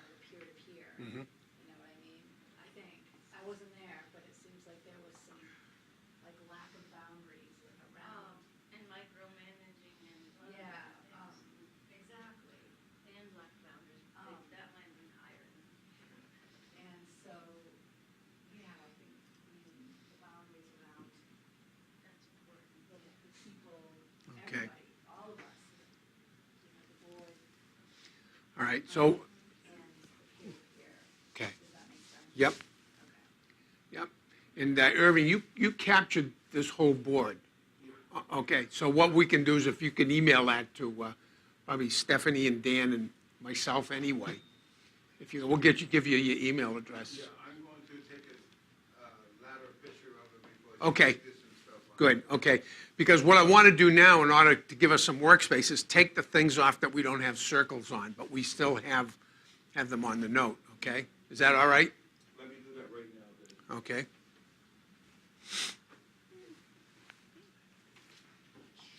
Figure we might as well have backups in the back. Yeah, right. No, I'll do it too, so I can kind of look, this way I can look it over tonight, and if I don't fall asleep.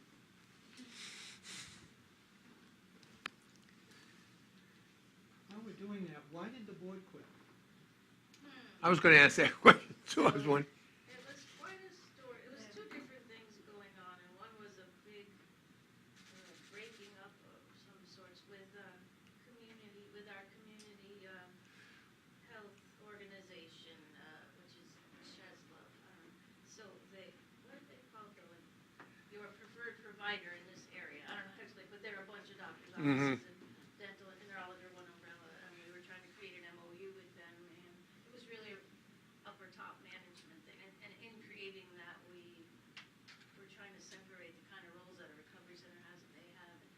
And I can't explain it, but there were many meetings held and changing of the language and thinking we agreed on it. And then the very upper management person said no, and he wouldn't sign it, and basically pulled his people out of the recovery center. And but there were just board members that kind of got involved in that in inappropriate ways. That was one piece of it. And another was a person we were needing to hire at that time, and a couple of the board members disagreed with that we were going to hire that person. And in some ways, I felt at that time there were two board members that were undermining a bunch of stuff that was going on, and it caused this big. Some who were new board members just went like, "Wow, I don't need this." You know, they had just started, and it was crazy. And then others resigned after within that. So did it end up being, it sounds like it ended up maybe being a good thing, because you have Well, a, you know how these things, and it was a new, you know, we were Yeah. a new organization, and you had these storms, and Yep. we've had other years Yep. where things have Yeah. happened, but yeah, we started Okay. over. Yeah. And we still had a couple of presidents. yep, So Good. one thing that I see from that, and that can affect any organization, because I'm out in all these different organizations, and I see it, and in some, the more, the healthier ones, it's minimal, is how like gossip, you know what I mean? So I'm thinking that, you know, that's the, as people are always, there's always a threat to an organization if that one person comes in and can, you know, Do a lot of damage. do damage to a culture by not, yeah. yeah. So, or that kind of that clickiness, or, yeah. Which is why policies and things are important. in Right. every place. Policy and role expectations, you know. Our whole business is trust and people's ability to be professional in the context they're in, whether it be recovery coaching or board members or staff or whatever. And when those boundaries that start to get, you know, and especially in a small community like this, when people start talking about each other and each other's business and just not being able to compartmentalize, that's when things get out there and trust gets broken, and it can be, you can poison the well. People wouldn't want to come to the center if they felt that people weren't keeping their confidence, or that they couldn't keep the personal and the professional separate. Yeah. I think that's what you're driving at, is those things are connected, because Yeah. in the cases where we've had a situation of mass exodus, it's because the trust broke down between a community of individuals. We'll be- And Okay. The level of professionalness. I say that about every organization. Church meetings, we could read the 12 traditions. Principles of diversity. Well, Yeah. The other thing that I just thought of, that's really important, is the nature of the population that we work with, because there's mental illness and there, you know, and so we want people to come in and feel safe, and we're accepting about what people bring in, but then there's some people that have crossed a line where others didn't feel safe, you know? Like I was threatened. Somebody said they wanted me to die. Oh, jeez. Yeah. And things get out of it. And it was a threat. Yeah. Like, and so then it's like, that undermines the safety. It makes me sad because they're the ones that need the Right. support, but then we have to draw a line and look for the bigger. Right, yeah. That's the beauty of having a vision, mission, values, and a strategy and plan is that it guides you. Yeah, like And every I take- decision you make. Exactly. You can test everything against your strategy and plan. First against your, does this align with our vision and mission? Yes, okay, well, let's pursue it.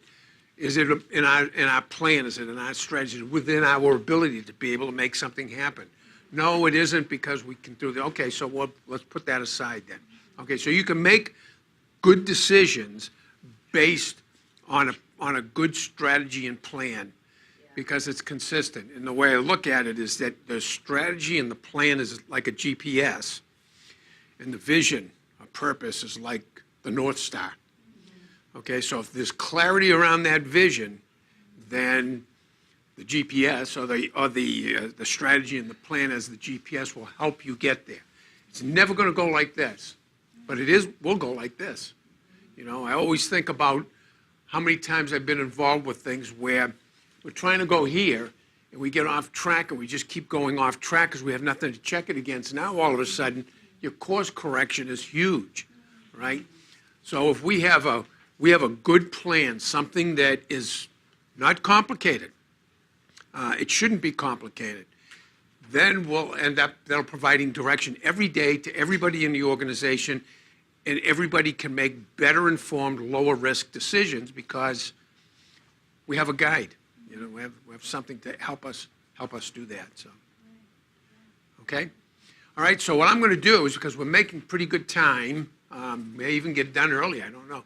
Is it okay if I take off the things that are not circled? We have a record. You have a picture, and Irving took some pictures. So, yep. That Michelle mentioned, that should have been like top, which is what I'm always saying is my bottom line there, is safety. We are a safe place, and we didn't even say that up there on our strengths.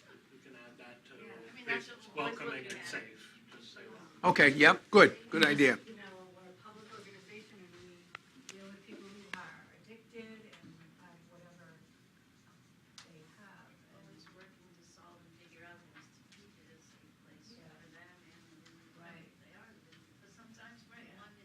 Well, this whole thing that happened to me, I was also working for the Agency of Human Services, and so they got wind, because she was a client, so because of the Laura Sobel shooting, they're like, this is serious. And so she was, you know. So they had a no trespass order. Yeah. And it gets to the point. I know. It's a tough decision. That was a tough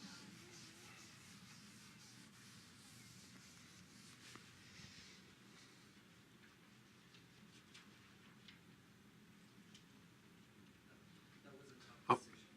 I'll just put my eraser here and. That wasn't just like this person's annoying people, this is like an actual threat and it's gonna hurt you. Yeah, right, right, That was one to be handled the way that it was handled. yeah. And quickly, we didn't spend much time trying to. Well, because it was me, I was like, well, I don't want this person to be deprived of services. Right. But I didn't hear I didn't hear what she said. I didn't want her scared. Exactly. More white space. But as I was erasing those, I took a look at the ones that we're erasing are contained in some of the ones that we've retained. So when we get the picture from the board with everything on it, we can all take a look at it and make sure that we understand it so that when we get to the next phase, putting the plan together at the next meeting, we'll have captured everything. But I think what we're going to find is that there are some common denominators here that are going to make it simple for us to put together a good plan that will end up making the center the best that it can be. Okay? Now, where I need some help is taking some of the ones that we've lumped and turning them into a single phrase. Are we up for that? You leave it to me, we'll be in trouble. So, and if we can do this on the next 15 minutes, then we can go into the next phase and we'll really be in good shape. So we've got this one, and we have this stands alone, so that's organizational passion.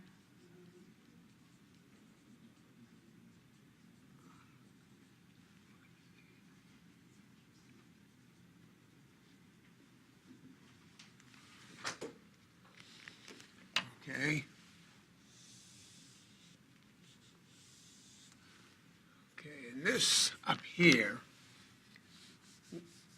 on this list was, I think, probably number 1, number 3, and I need some wordsmithing to help me put that into one 4 or 5, 6-word phrase, and then I can erase it.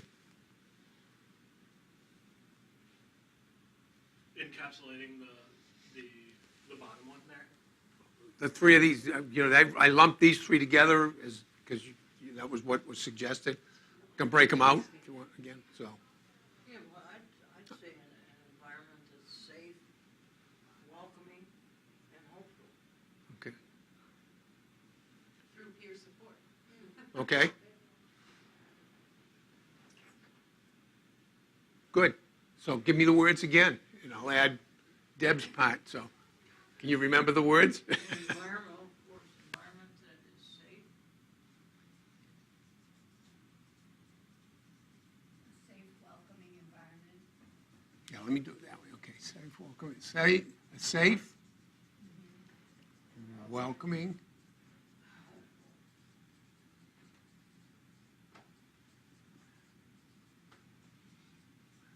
hopeful environment. Okay, and then Deb, what did you, Through peer support. through strong peer support? Or through committed peer support? Yeah.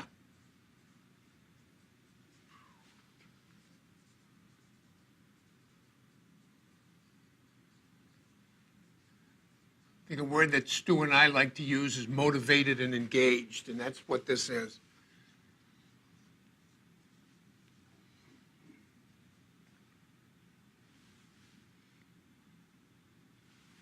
Okay? So I can now take this off? And this was, I don't think the rank matters that much now that we've got them good. Yeah. Okay? All right. Okay. So this one has become self-funding. I think that was going to say based on measurable. I'm trying to think, because it's going to be based. We want to become self-funding because we want to end up being able to go out and get more funding, but it will be based on presenting data that's measurable. Is that what you want to say? Measurable performance. Become self-funding via measurable performance? Everybody okay with that? Yeah. Okay.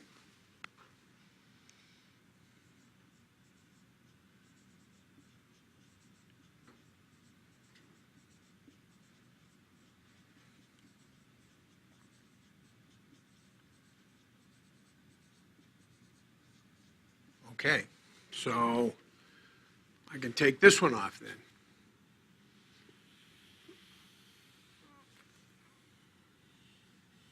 Okay. This one I can take off.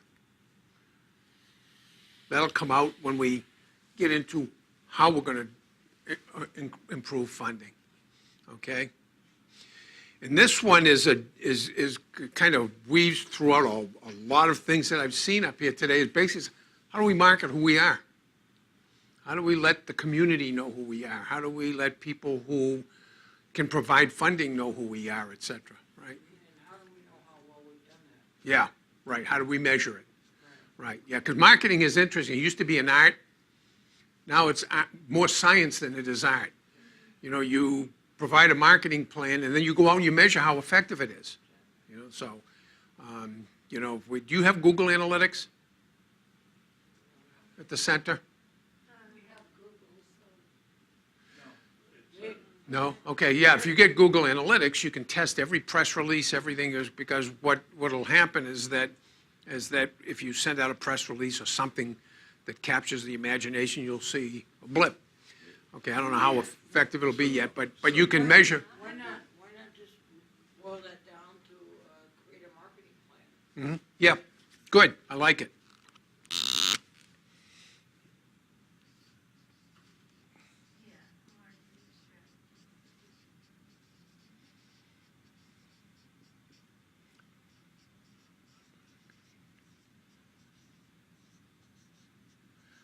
You know, these words will change as we move along, but but now I can take this out, right? And this becomes a result of this. Okay,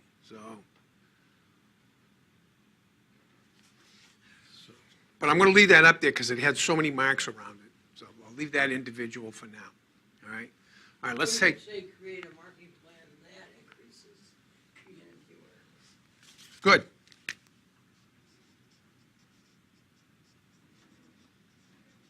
And hopefully it would be, community awareness isn't, for God's sakes, keep your doors locked, because there's a. Yeah, exactly. Yeah, absolutely, yeah. Create a marketing plan that increases community awareness, promotes our services, and reduces stigma. Those are the words for everybody. Keep that thought, Daniel. Promotes our services. Yep, and reduces stigma.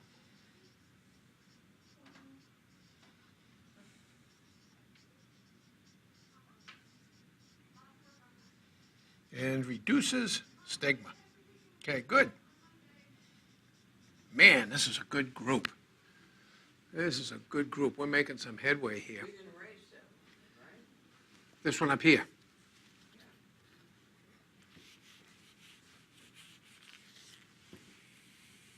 Okay.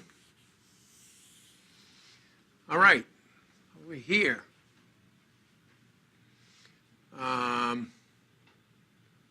Lack of staff was one of those, but accessibility to the center is the one that has all those circles, right? So center, accessibility. I would go beyond just transportation, I would say, improve accessibility to the center through a logistics plan. Through a what? Logistics plan, which incorporates all sorts of wherewithal that includes transportation, it includes, buildings and people. Okay. We have three things linked together here: sustainability of support, board, the number of members, volunteer, the number of members, and succession planning. So I think what that was is that a lack of staffing, and it's a lack of staffing planning. It's in a way. So it sounds like there's a whole kind of like a personnel or a human relations opportunity here to increase staffing, increase the quality of people, increase board participation. Okay? We create a sustainable system of support by ensuring an active, engaged, and sufficient number of board members, staff, and volunteers. Okay? Do you remember it? Sure. But in less words. Okay. Okay. Create a sustainable organization.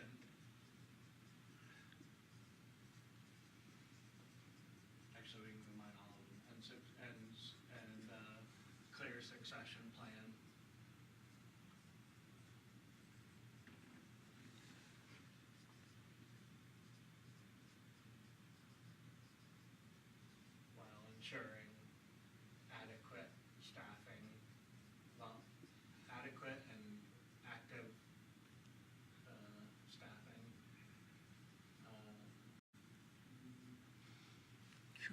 Proper level of staffing, how about that?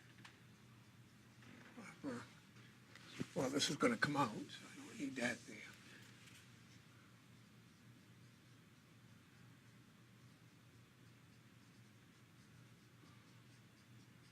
Okay.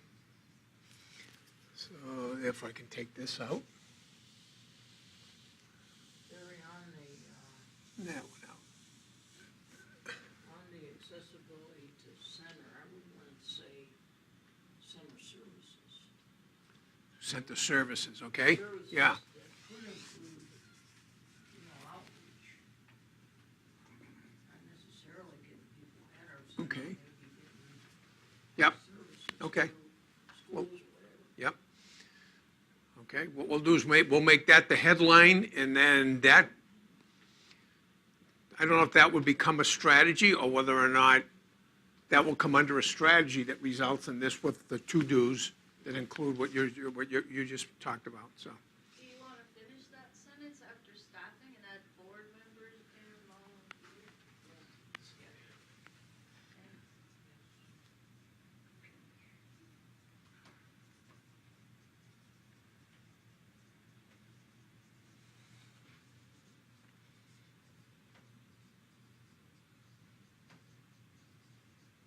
Okay? Okay, this stands by itself. Okay, there's a lack of metrics to gauge our effectiveness and progress against planning, so we can leave that the way it is. Outgrowing the current facility stands alone. Am I correct in thinking that once we get these done, there may be some that we're not gonna be able to tackle? Yeah. Yep, because what the process that we'll get into on the next meeting will be to put up 3 or 4 of these, 5 of these, whatever, as strategies. If you have 10 strategies, you're never going to do it. So you got to limit it to 3, 4, or 5. We'll come up basically with what the goals are, and then the priorities. And then what we need to do for each of those priorities that we have tackled, we have to end up determining how feasible it is to do them. So I'm going to make this up, but we want to end up buying a property for a new recovery center. Okay, well, that's a great idea, but we don't have the resources to do it, so it's not feasible. So now now we have to come up with something other than purchasing a property. I'm just making that up, but that's an example. It doesn't make sense to put goals, tactics, tasks up there that are not doable because you don't have the resources. Right? So that's basically where the next session comes in. But what I want to be able to do is just to get this clear enough so that you all can marinate in it and let it roll around in your heads, and then when we get together the next time, we're going to take it to that next step and have conversation, talk to each other about it. Okay, Stu and I will make ourselves available to talk if you have any questions or suggestions or whatever. But remember what the final objective is. It's to end up with an organization, this organization and other members that will be a part of this organization that can take and implement the strategy and plan. That's really what this session is about. Does it make sense? Okay. Okay, last one. Threats. Funding sources. That's a threat. Losing funding, losing funding sources. I can leave it. I don't need to. We don't have the funding or the resources to hire new staff and compensate the existing staff. That's a threat, because if we don't figure out how to do that, we just keep losing good people, right? And we can't hire good replacement people. And then a lack of clarity of purpose could affect the sources of funding. So, Stephanie and I talked a while back when she was going to go to Concept 2. I think it was Stowe. You're going to go to Stowe to talk about things. And they can say, well, what is it that we think that they would want to hear that would make them say, wow, we do want to invest $2,000 or $5,000 or $10,000, because we know that they have a plan on how they're going to use the money and that it's going to end up doing, be useful to the community, right? So that's what, that kind of becomes a part, almost a part of how we market the business. So.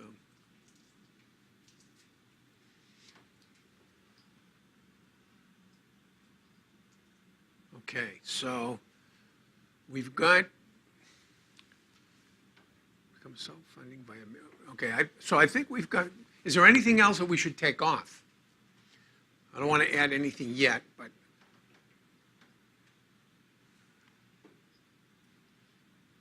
done. I'm only kidding. I mean, part of the marketing plan is also Yeah, creating. a lot of these are going to link, premise. okay? So then we'll do that next because I think how are we doing for time? We still have 19 minutes and 6 seconds. Okay, what I'm going to do is cut this short for a reason, okay, because Stu's got some reporting to do on this, and I want to leave the end of the meeting open for discussion, more discussion rather than this, okay? What I want to do is this, we'll put this on a piece of paper, so I maybe need a volunteer to do that, okay? To take and say, okay, we'll put this on one paper in the 4 quadrants, all right? But what I want to do before we quit is just to take and link a couple things together to I can say, here's a good strategy, right? So, see what we got.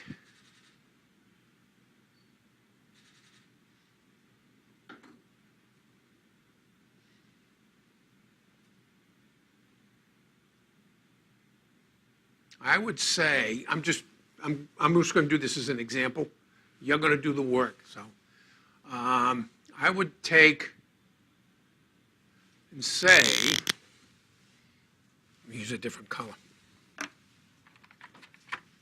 If I take organizational passion and link it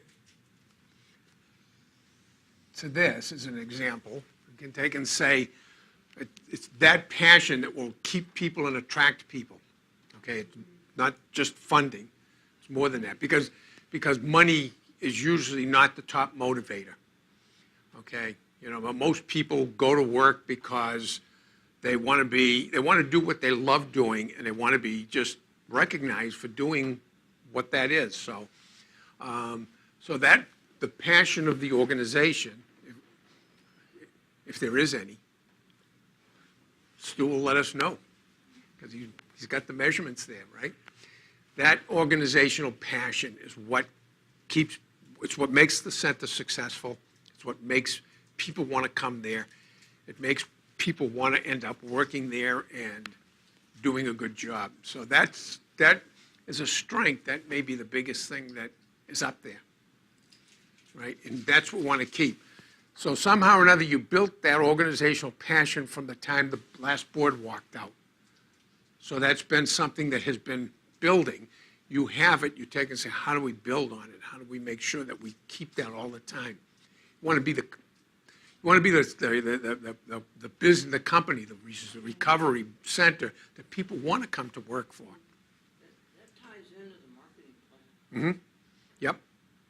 It all does. I mean, Right. You want to be proud that you're part Yeah, of yeah, this sure. illustrious. Yeah.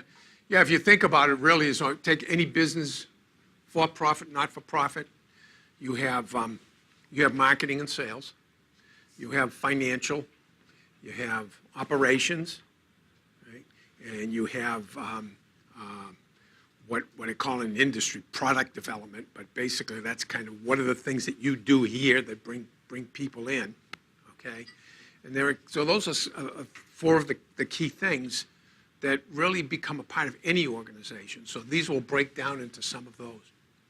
You know, your operations is basically what you do every single day to end up keeping the center running and keeping the funding coming in, et cetera.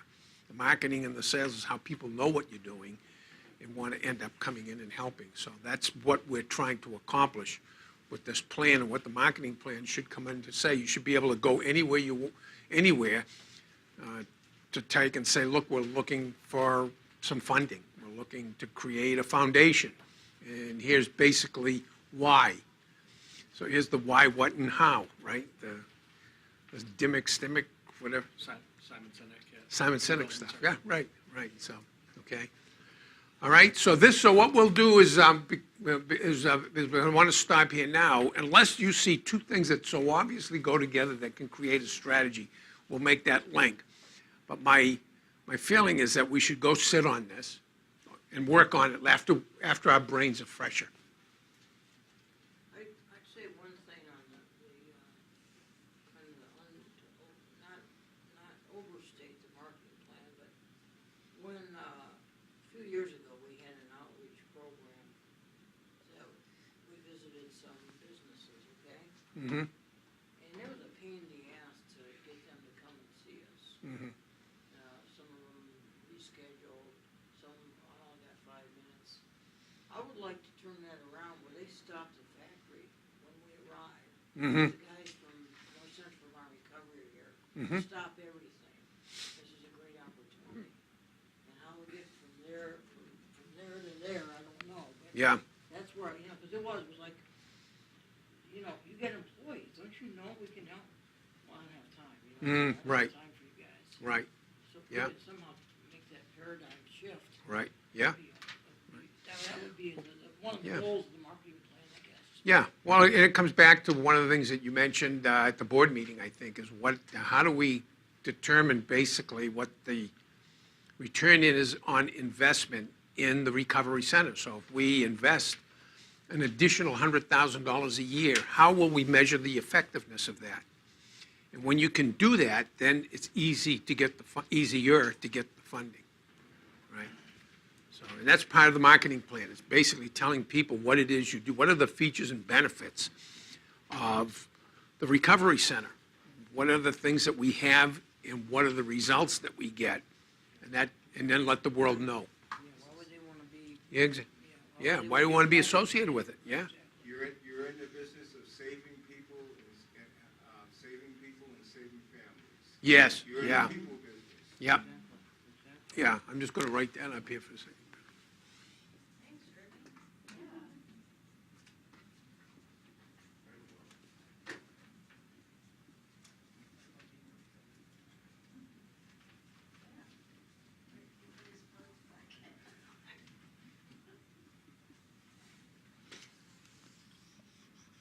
That would become a part of the marketing plan, so.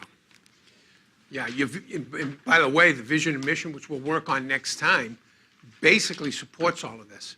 So I would say this is an organization that follows its vision and mission, But we'll revisit that, take and see whether or not, maybe not a word will change, but it'll provide more clarity, a better meaning, something that more people can focus on than the people that are just in this room. So, okay? All right. Any questions before I turn the floor over to Stu?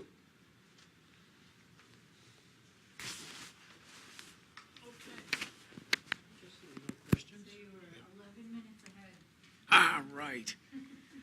I'm kind of disappointed that she didn't get to use that gong on one of us. It's not over yet. No, it isn't. See if I can give her the opportunity. All right. This section is all about wrapping up what we did initially in terms of assessments. We can do that very quickly. I doubt if this is a surprise, but to kind of preface this, and I'll pass these out so each one of you has a copy too to take home.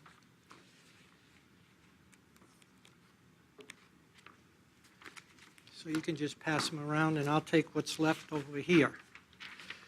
The motivational curve describes companies in different situations.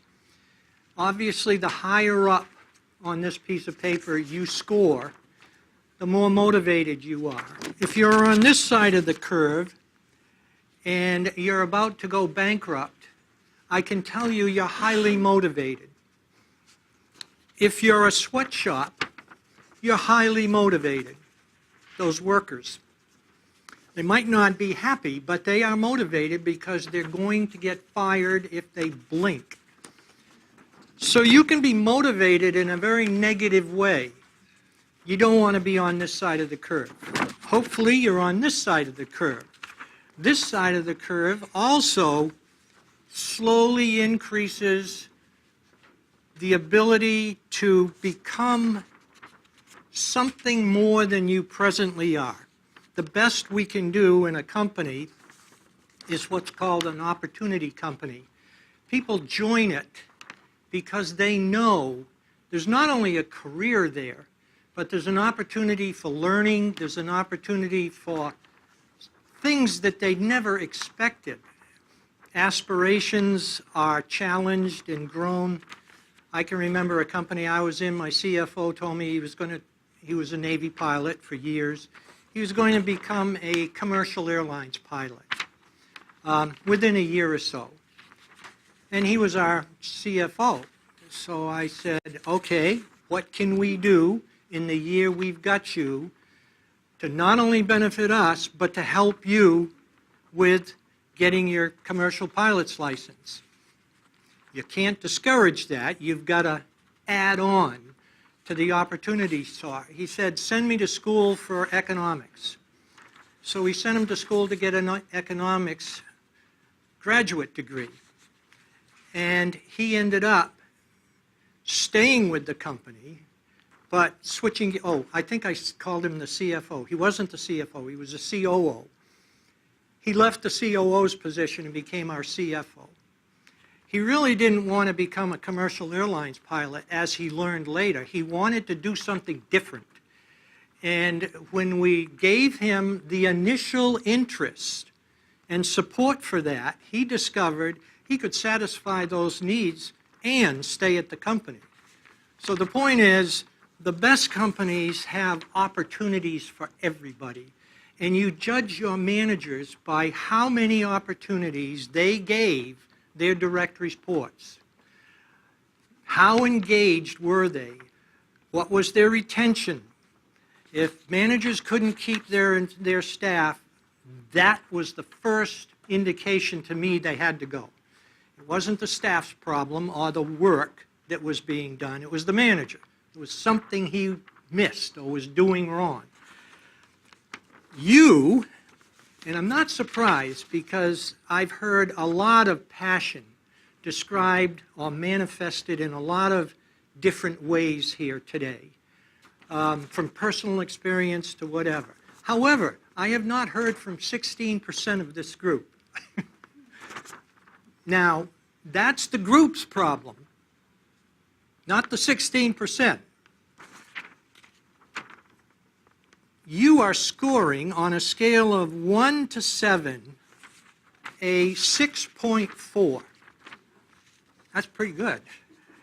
You see yourself as a commitment-based leadership company. This is an organization that sees itself with a pretty clear vision, a pretty clear commitment to that, described as saving people, saving families, whatever it is, it's driving you. And although the wording might be a little fuzzy or whatever, I don't know. I haven't read your vision statement. And by the way, I didn't do that on purpose. I could have dug that up, but I didn't want to yet. Instead, I clearly am beginning to develop what I think I'm going to read when I eventually see it. There's a reason you're here, and there's a reason you're staying here. It seems to be good work. You're getting something out of it. I'm beginning to feel like I used to feel in special ed. It's a very rewarding experience. Good news, your adherence factor on a scale of 0 to 3,385, you scored, on average, 954. Now, that may seem low. You're here on a scale of from here to here. That's not low, to be honest with you. That basically, and by the way, this test is designed to tell the top management team in a company, where do you begin? With all the strategy and whatever, you've got to prioritize that list. And you can do the Covey's 4 quadrants. the easy to do, quick and high value, from to hard to do, very low value, and you put all the things you do in these boxes and you come up with, well, these 4 things have the highest payoff and they're the easiest to do. You're looking for victories. That's what we do first. We do things we can do. We don't want to start with something that's the most important, but as he said, it's not feasible, it's hard to do, and the odds of you doing it are not good, which means what you're going to learn is we fail when we try and improve. You don't want to start there. You want to start with a success. All organizations grow based on incremental improvements. Big vision, big vision. I'm shooting for the moon in every one of the organizations I've got anything to do with. But I'm taking baby steps because they grow into bigger steps. And once I've got 20 people, 40 people, 100 people, all taking baby steps, you better keep up because that tide is just carrying everybody along. And you see it everywhere. If you've ever been an athlete, you know what it feels like to be on a team that doesn't lose. But they really don't have anybody that's that good. They just complement each other so well.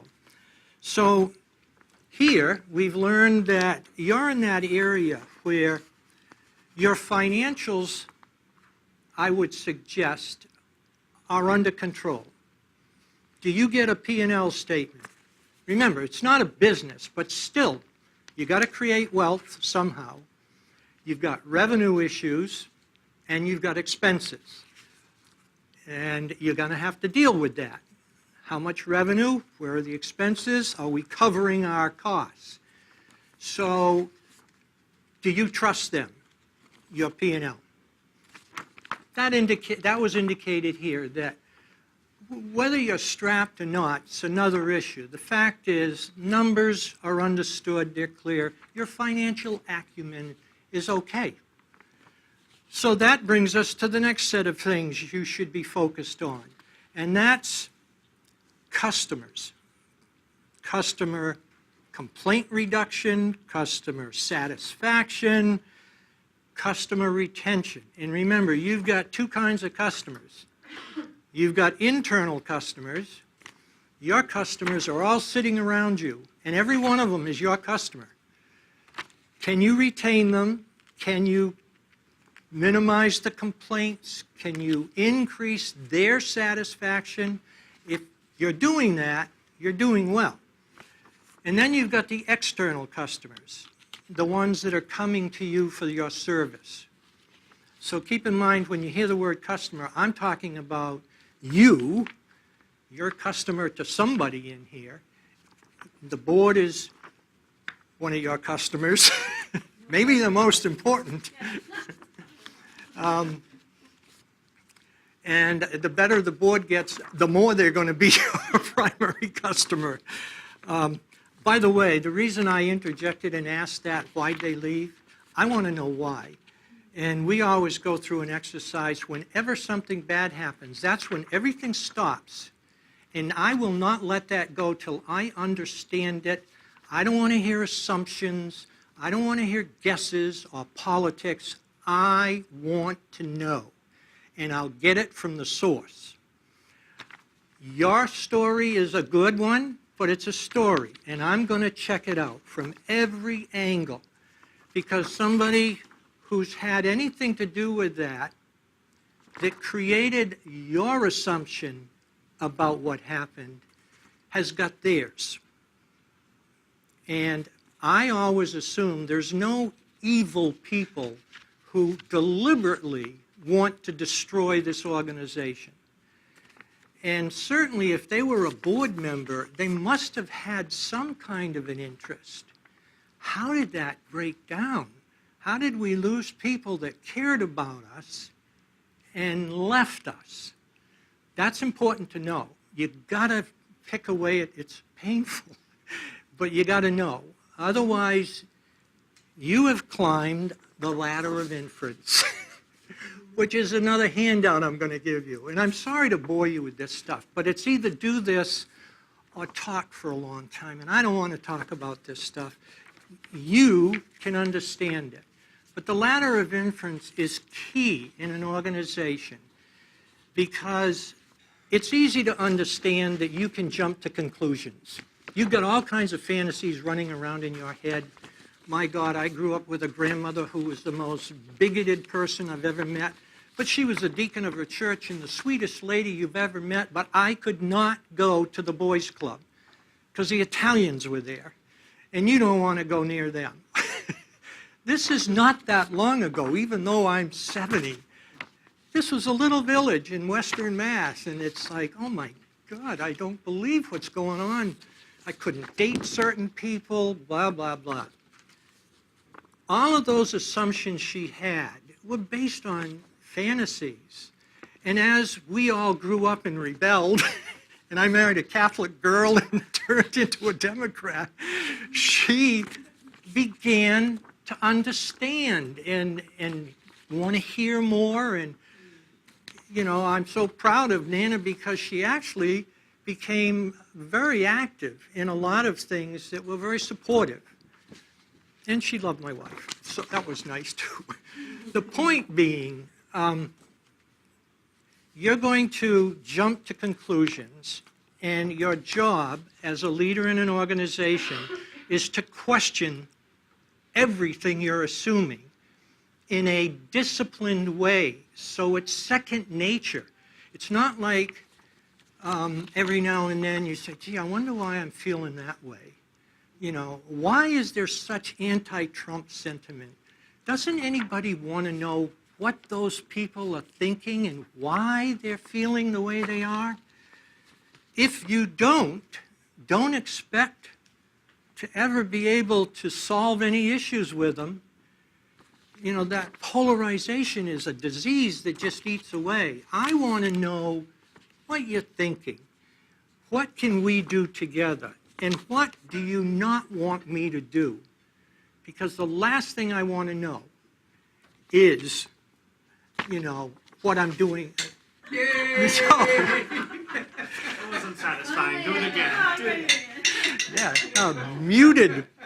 I finally got to use the I've been waiting all day for I that. have. Okay, homework, real quick. God, I'm always nervous about this. I'm going to ask you to write your eulogy. And I want you to follow the directions. And the only thing I need to preface this, other than what it says on this sheet, is if it becomes too difficult for you, don't do it. There are people who really don't want to go there. All I'm looking for is what drives you.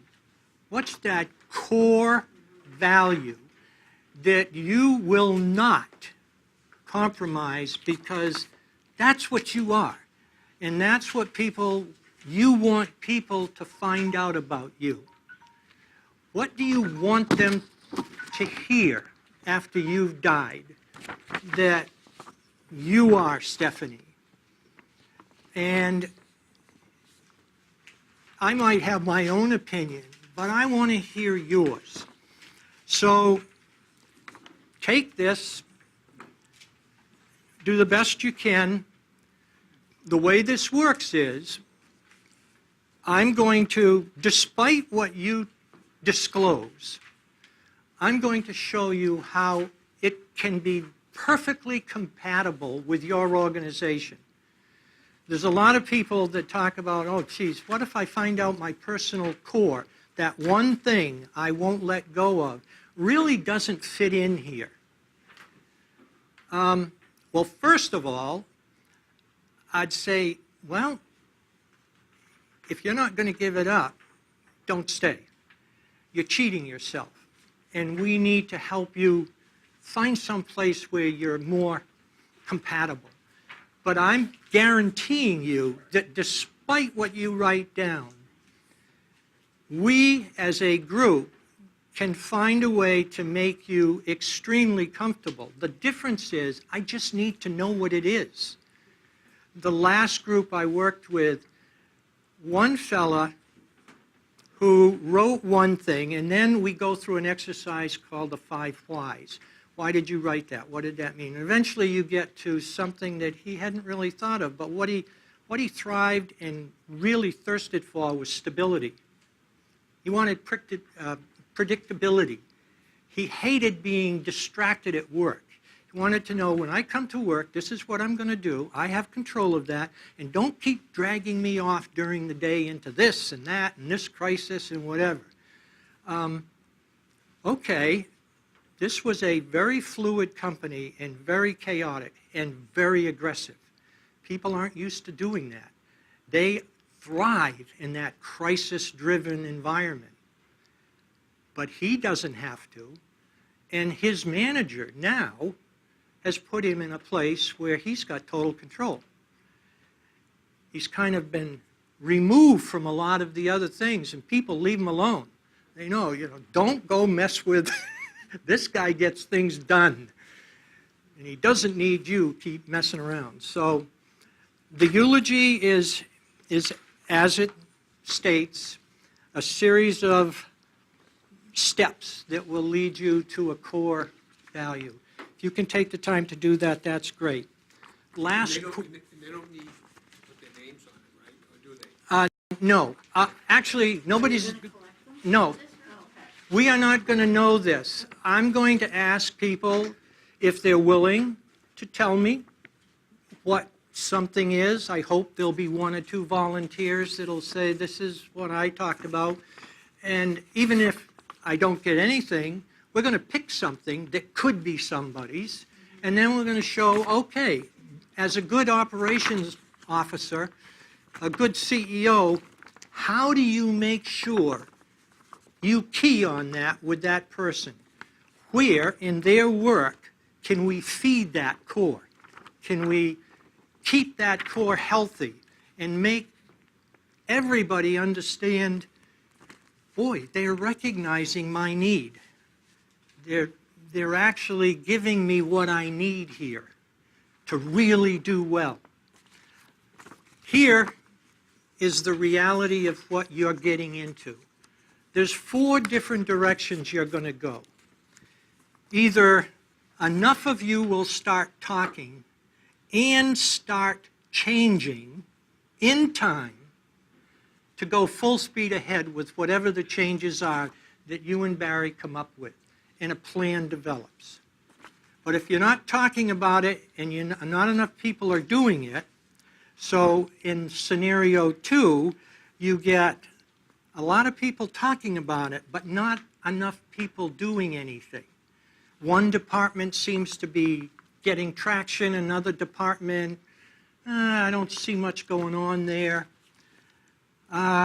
That's not a good situation, and as you learn, or will learn with this handout, bad things happen. Not enough people talk, but enough people do start changing. Let's say everybody starts to change, but nobody's talking about it. So he develops this whole process with a simple file. Nobody knows about it. Nothing's going on. Bad things happen there. And the worst thing that can happen is not enough people are talking and not enough people are doing. This whole exercise, or this whole understanding is called the lifeboat game. Anybody ever play it? It's a parlor game. Basically, you're all in a lifeboat. And as time goes on and the sharks get getting closer and closer, we have to decide who we're going to throw over next. So you keep throwing one more person over. And there's a rationale for you picking those people. Who would you throw over in your group? I'm done anymore. We aren't really going to go through that using names and real people, but the point is, there's a window of opportunity when you start this stuff. And it starts closing 1 minute after we start talking. And it will shut. And we don't know when it's going to shut. But if we don't get the plan, describe the plan, figure out what your role in the plan is, and do it, it shuts. And the next time a consultant comes in and says, oh, I can do this for you and I can do that for you, you're going to have your doubts even higher or more. So the Four Futures is a reminder that be careful what you wish for. Once you start, commit. It's total commitment. And our job, particularly the leaders of the company, is to get some victories right away. Get something done that you couldn't do before so that you'll believe in the process. The process boils down to team learning. We learn together, we plan together, we do together. I'm all set. Good. Okay, and I'll just close up, and then Stephanie, I don't know if you want, if you have any final words, or Oh, no. Hang on.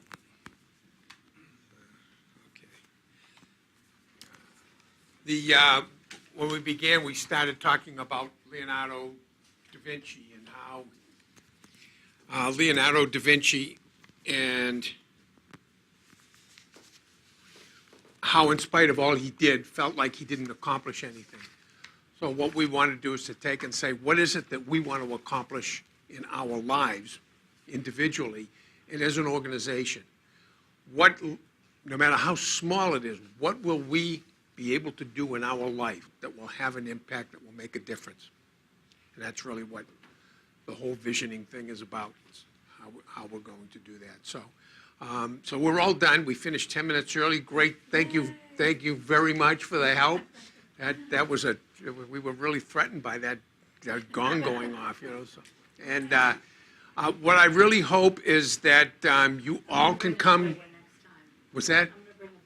Good. Yeah. That's a pretty bad one. So, but okay. So that's your assignment. You have your name on there. So okay. What we want to be able to do is, I'd like to have this whole group together, and if anybody else wants to join, fine. But what we'll do is we'll wrap it up and put together that plan. Maybe we'll have to finalize it separately, but we'll have everything we need, I think, on the plan after the next session. Okay? And I just want to say thank you, everybody, for taking the time out of your schedule and time to be here, having the interest. And I will be in touch, or one of us will, as soon as possible about the next second half. Thanks, Keith. You didn't even get 30 seconds. I know, and thank you guys so much for being here today and doing this. Yeah. Irving, what